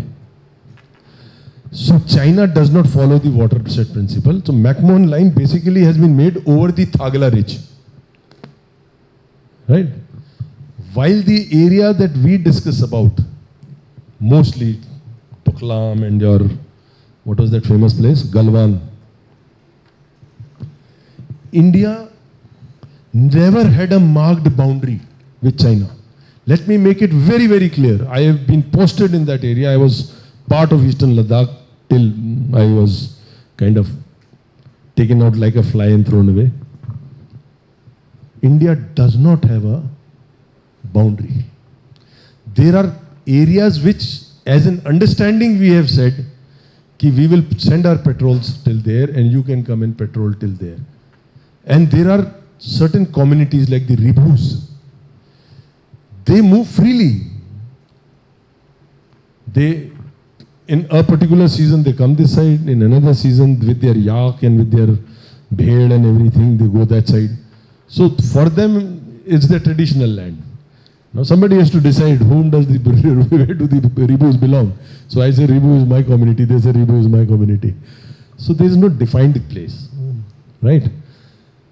Over the years, it is understood that when the Maharaja won, the Ranjit Singh won all these areas till Gilgit-Baltistan, Zorawar Singh went all the way up to Mongolia. So if we actually go by that, Tibet is ours, because he had won Tibet. If historical perspective we go to it. But we never made a claim on Tibet. Mansarovar is one of the most, religious place for us. It's a pilgrimage. And Mansarovar happens to be in Tibet. So, what I'm trying to say is, these infringements, nibbling will keep happening because it politically suits people. But there's no marked boundary, frankly. I've been there, and on the maps there was no line. It is just an understanding that this area is a no man's land for us. We come there, you come there. But historical perspective, we said it was till Aksai Chin, then they made a new line till here, then they made a... See, when you did not make, as a government of India, I'm not talking anybody who was there, when you at that given time did not make the effort because you felt economically it was not viable and you did not deploy yourself, somebody did. Nehru की एक बड़ी famous statement है, वहां तो घास भी नहीं उगती, क्या करना उसका. So now the entire country wants to make it an ego for an area जहाँ घास भी नहीं उगती. So if that ego was there, somebody should have moved troops and taken over that area. So we were at Uri. So when you said Uri, Uri what?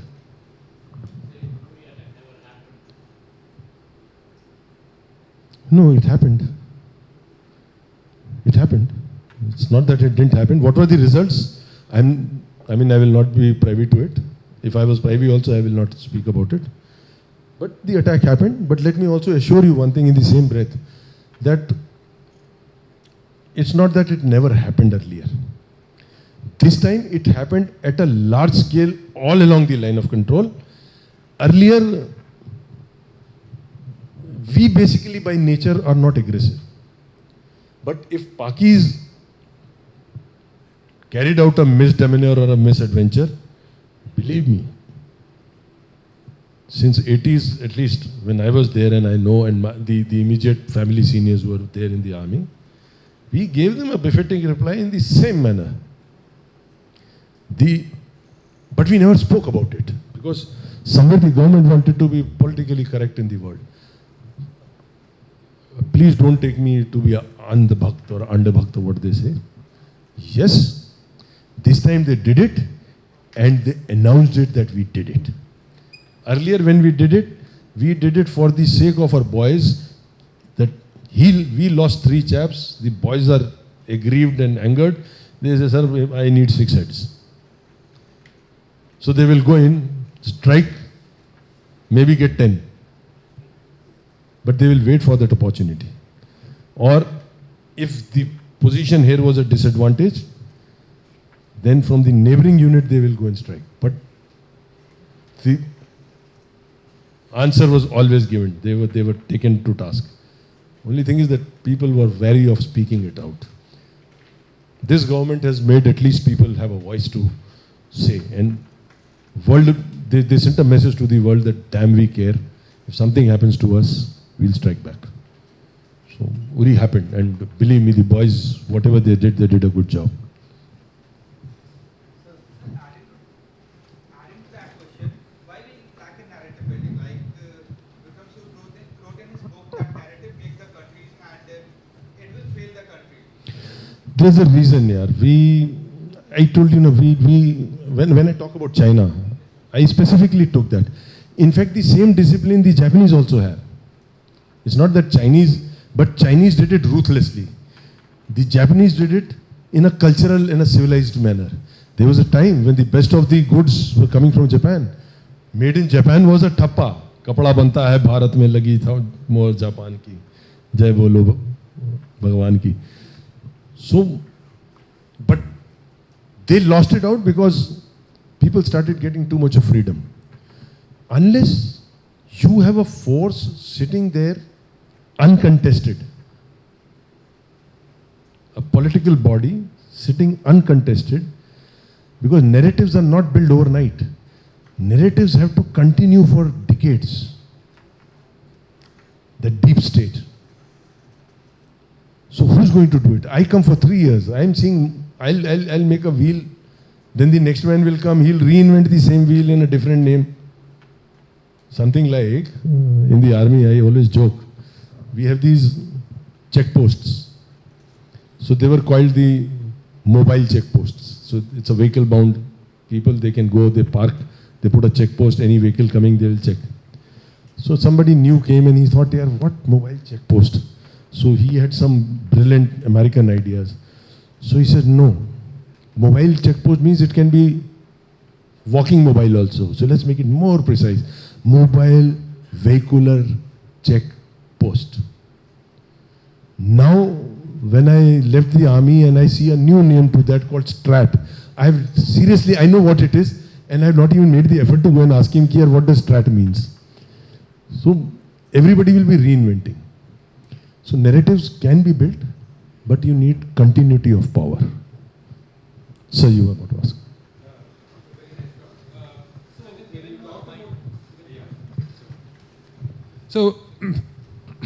So when you talked about the, battle plan being already very precisely set in place, that everybody should follow what they are told, is there any scope for, at that moment coming up with something new, if you see something on the ground, is there at all a scope for any changes, improvisations at all? Never.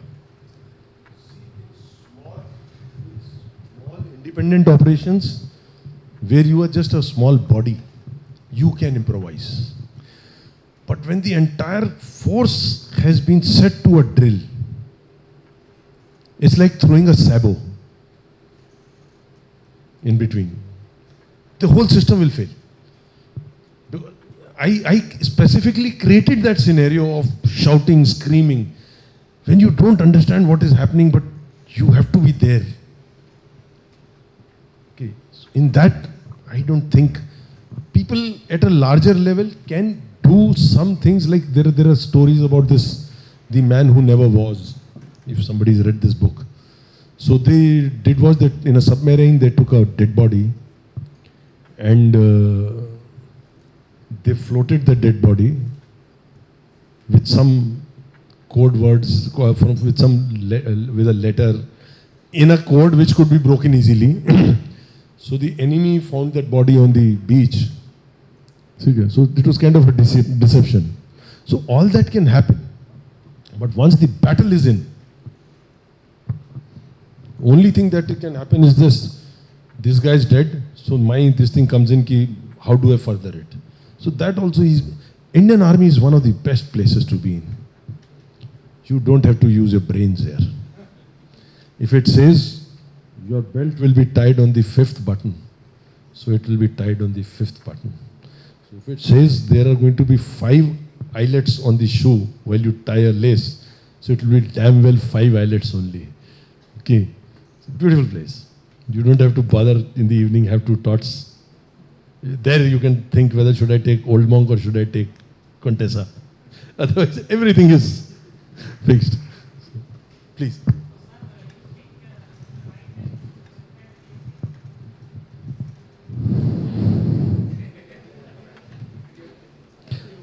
You have a girlfriend there?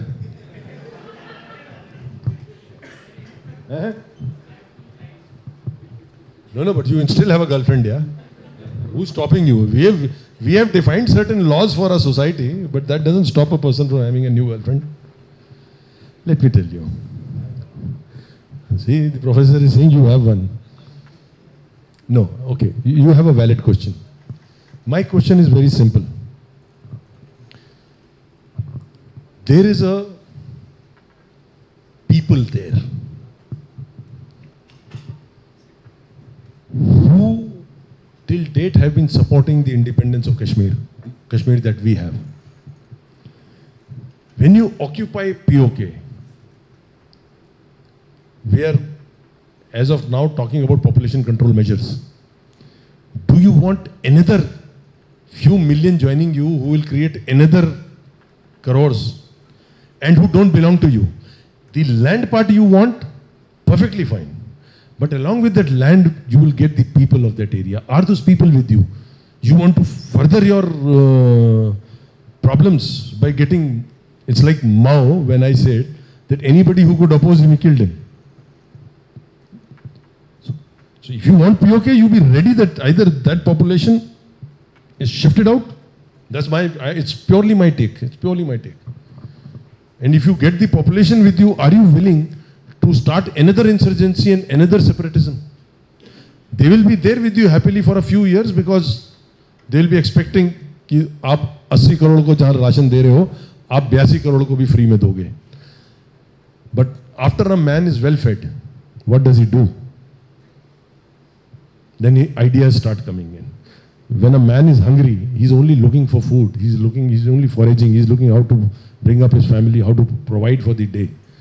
But the moment you have given free, the Kejriwal effect and the Congress effect, then you will find people have a lot of time for dissidents. Any other, sir?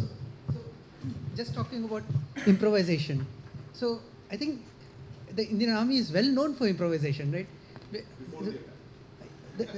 So the Bangladesh operations, the crossing of the Meghna was completely improvised, right? But that was planned. Oh, that was planned. No, I talked when we were discussing when the battle is on.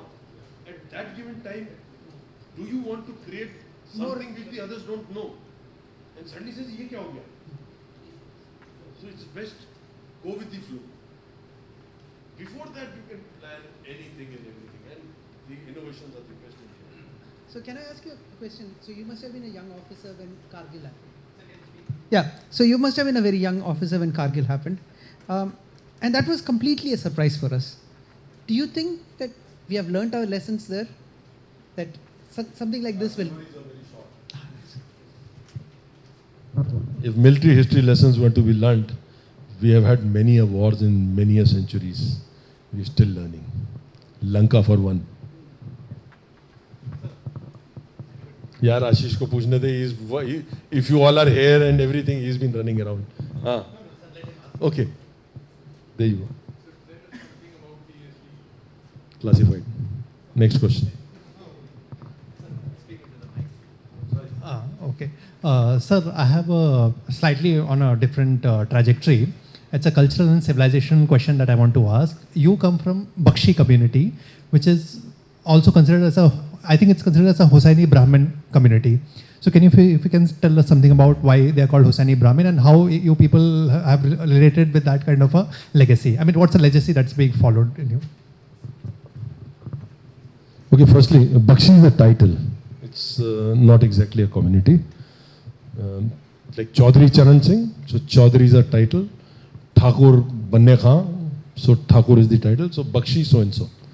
So Bakshi, I was just explaining one of the professors when we were at tea. It comes from a Farsi or a Persian word called bakshish. So the kings never paid salaries. They gave bakshish. So our community, in our community, there is a part of the community which is called, which has this title Bakshi. And this, if you go to Mysore Palace, you will find there's a big painting of a procession in which every person's name is and position is marked. And anybody who's gone to the Mysore Palace, so there's a big thing in which there's one Darbar Bakshi. Okay. So Bakshis were the paymaster generals, right? We were, since inception, I don't know, it's something, you know, you get politically not right. So we are a small community called the Mohyals, Mohyals, right? So Mohyals were Brahmins. Today, in a situation you say I'm a Brahmin, it becomes a little bit problem. So they were Brahmins, and they were Brahmins of an area from where the entire world was trying to enter into the Bharata. So with this thing with the Rajputs, the fighting force in that area, after getting battered quite a lot, they ran away and they went all the way till Pataliputra, and so you have these Bhumihars there in Bihar. So they are also part of that same, they're a sub part of the clan.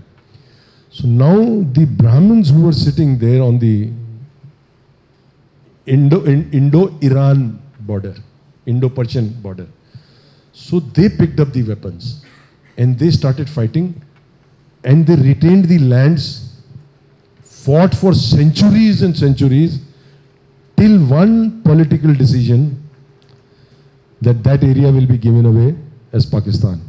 So what they stood for, holding the lands of this nation at the door of, it was actually the doorway to the country. They finally got defeated because of our own political system, and we had to give away that doorway, gateway to India.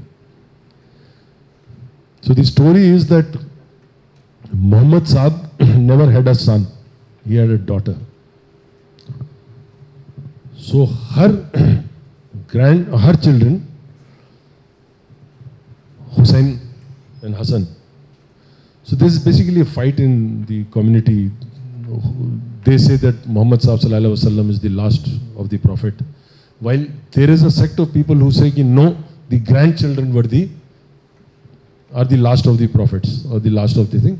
So they were called Shias, and the ones who follow Muhammad Sahib are called the Sunnis. So they were people of the Sunnis. Then there was no Sunni Shia till they died. They struck these grandsons of Muhammad Sahib. And a letter came all the way, because the battle had started, they were fleeing left, right, trying to evade. So a letter came all the way to one of our community leaders called Rahab Dutt.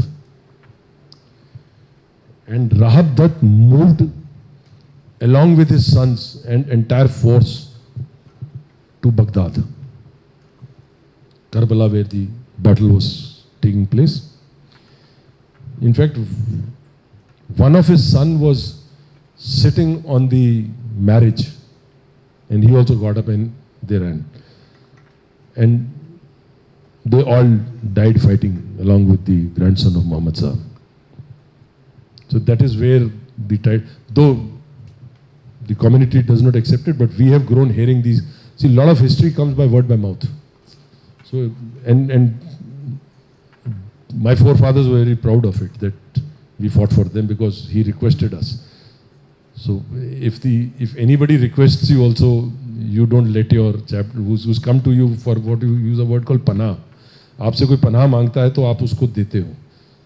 So Rahab Dutt along with all his sons died in that battle. That's how we are called the Hosseini Brahmins also.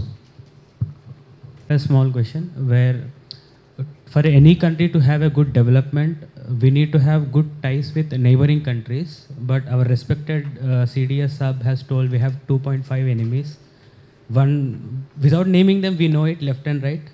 जो left है side है पाकिस्तान, उसको हम left हाथ से ही भगा सकते हैं. राइट का चाइना है जो थोड़ा दम सर सॉरी सर जो नॉर्थ साइड चाइना साइड है उनका थोड़ा राइट हैंड थोड़ा एफर्ट लगती है, but we can manage them also. But what about that 0.5% which is inside the country and sir so for yes sir okay. Whatever be, till the time they are citizens of this country, we will have to tackle them by the laws of the country. We cannot just go out, pick up people and shoot them. See, that the politicians have to be willing to take a call to, deport them. Unfortunately, when you vote, you do not tell them what you need. They tell what it will be their manifesto. In their manifesto, all this is not there. So, as voters, you should have that much of, power and that much of collective, conscience to address that chap. Ki, okay, I will vote you, but you add this. Otherwise, I will not vote for you. Sir.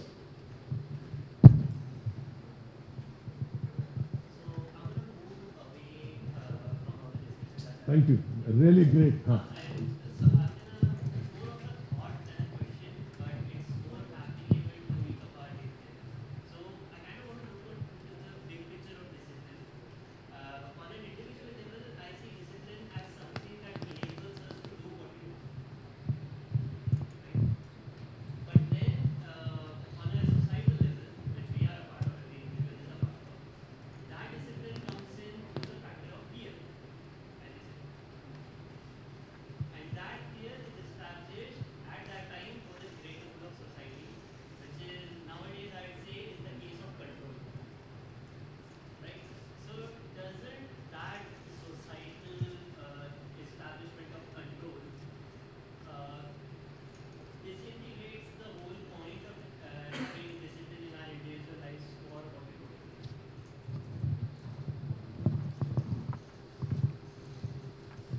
Very well said.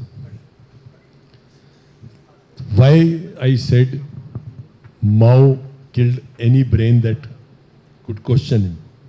You are that brain who doesn't want to be controlled. You see, the laws have been made to basically put you in control. You tell me, is there see, when you also say self-discipline. So self-discipline is basically you are going to follow those laws. So that automatic control is already there. Either you control yourself or the authority controls you. So control is needed. When you talk about self-discipline, it is self-control.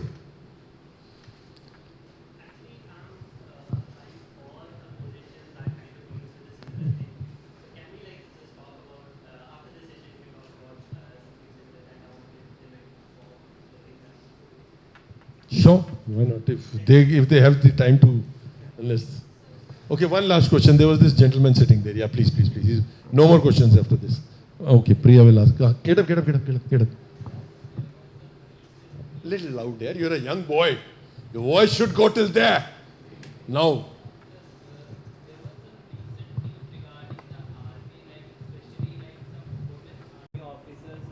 Having like some kind of view is like you should go on my way or highway. Some recent press release from there. So how do you tackle this behavior issue or the discipline regarded to the gender when it comes to army?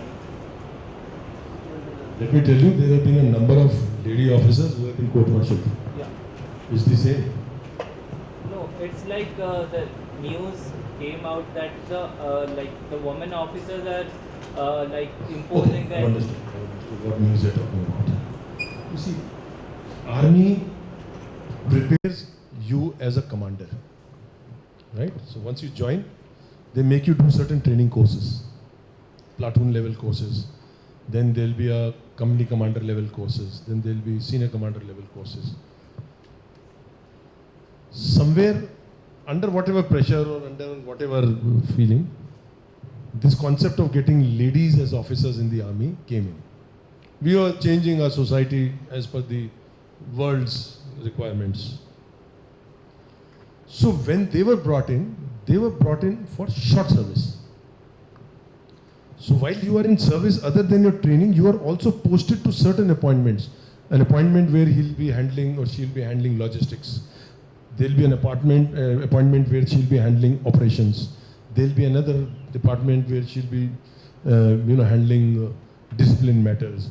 So when a person reaches to be a senior commander or a commander, okay, he has by then actually gone through these trainings, gone through these appointments, where he's been prepared by the establishment over 15, 16 years to do that role that he's supposed to do. Unfortunately, what has happened is that when the lady officers were brought in, they were brought in only for the purpose of short service. Because, you see, we are still a very lucky society that we are a society which still values families. Please don't take me to be a misogynist. Okay, I'm trying to. American society, forget it. Just don't get into it. They are a different level. They have no families. 16 years, the kid is kicked out. You are on your own. Unless the kid is bright and the dad is earning well, he will fund his college and all. Otherwise, out you go. So when we have a concept of a family, and army is not a place where women can run families. They can be a good wife and a support system. My views. I'm not trying to be misogynistic. Please. She has to have babies. वो अलग बात है कि आज बॉम्बे में हर दूसरे घर में बिल्ली पाल रहे हैं लोग. They're living together, they've got no kids, they're just following billies. So unless you want is you see, it's an overall mental development. A peaceful mind that you need. As a commander, you cannot have an irritated person. A man can go for PT in the morning, come back, go back, come back, go back, because he's got a support at home. His wife is there. We are all very proud of our ladies. But if this role is being played by the girl, look at her. See, it is not like today morning she gets up, the child is not well, so she calls up the office and she says, today I'm not coming. In a civil scenario. So she'll take a casual or something. In the army, tomorrow morning there's a conference. The General Sahab is coming. Bachcha hai, nahi hai, she better be there. Child rearing is not an easy job. Believe me. Ask yourselves how your parents brought you up. One sneeze and one of the parents would take leave and go running around. Fauj does not give you that happiness. Now the lady is operating in a high altitude area somewhere north of Ladakh, of Karu, of Leh. The child is down there. So probably with that mind that they gave the opportunities to the women, the ladies to come into the army. You give your contribution in your youth, whatever you want to, and after that get married, probably to another officer, and leave the army, have your child, and be a proud veteran. Now what has happened is that these ladies have gone up to the Supreme Court and they have won. So the Supreme Court said, okay, you make them colonels and you make them COs. Unfortunately, the army had not planned it that way. So they had not planned their overall growth. When I was telling you that she has to be put into the operations side to understand, she has to put into the logistics side, she has to be put into the discipline side, she has to be put into the administrative, because as a CO, when you're commanding a troop of 100,000, about 1,000 people, you already should have grown to that stage that you can command those people. So this issue is coming, slight issue is coming right now. That there's one General Saab who had written a paper actually that came out. Okay.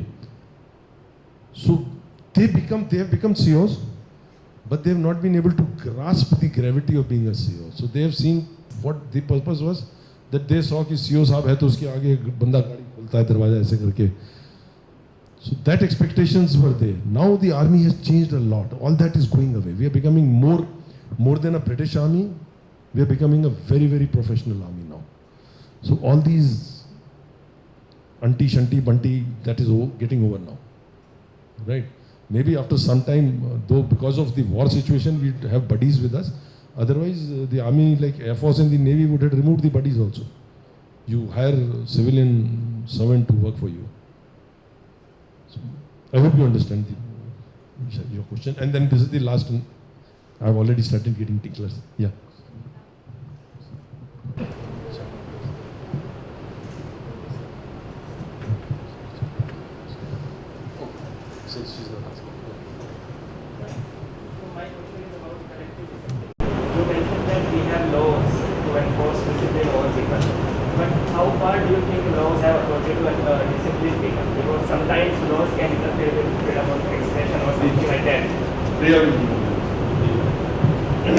So I will be addressing your question in something that he said.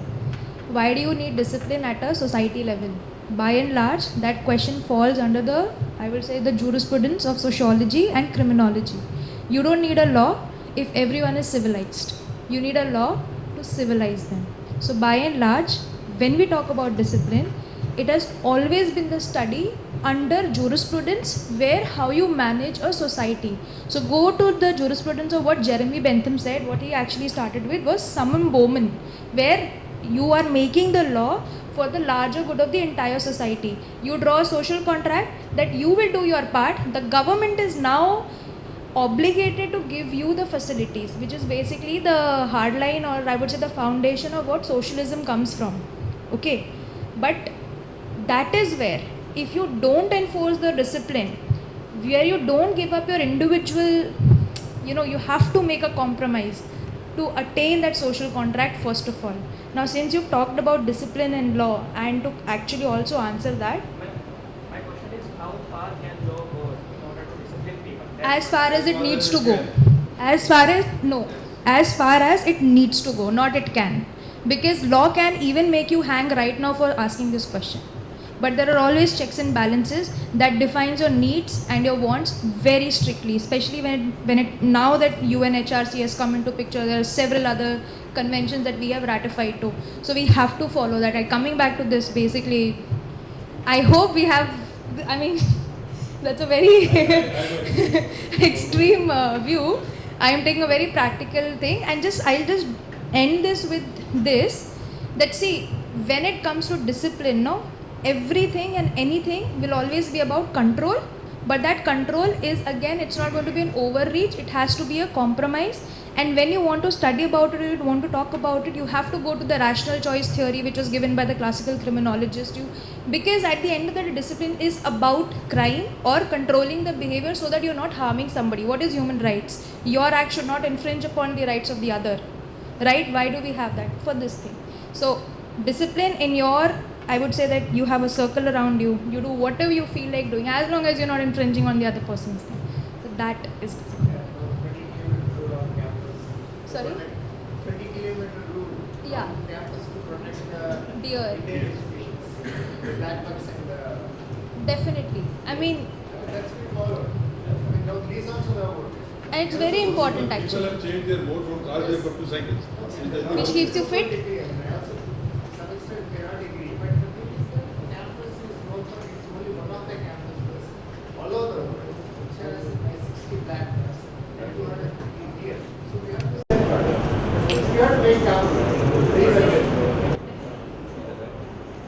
Thank you, gentlemen. Sir, I've already know. इसके बाद I'll get a kick from him. And thank you for being a good audience. And finally, people started asking questions. And I'm once again grateful to the faculty and Vande Bharat who gave me the opportunity to be here. I hope I was able to convince a little bit whatever I could best.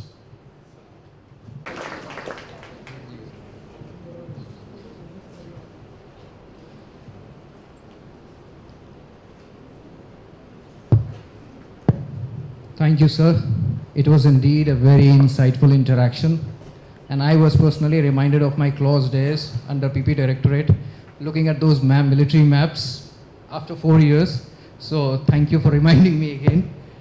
And to all those people who were very much interested in learning about TSD and classified operations, you can go on YouTube and there are so many materials available on the net and you can research and know about it. Sir is not privy to speak that here. I know very much many of you were interested in that. So, so you can search for yourself, okay? And so the information you presented, it excited our audience. We can see that. The kind of questions that were raised, asked and inquired. Thank you for your enlightening us. So now I request Professor Arun Mahendrakar, our faculty advisor, to present a token of gratitude and appreciation to our chief guest.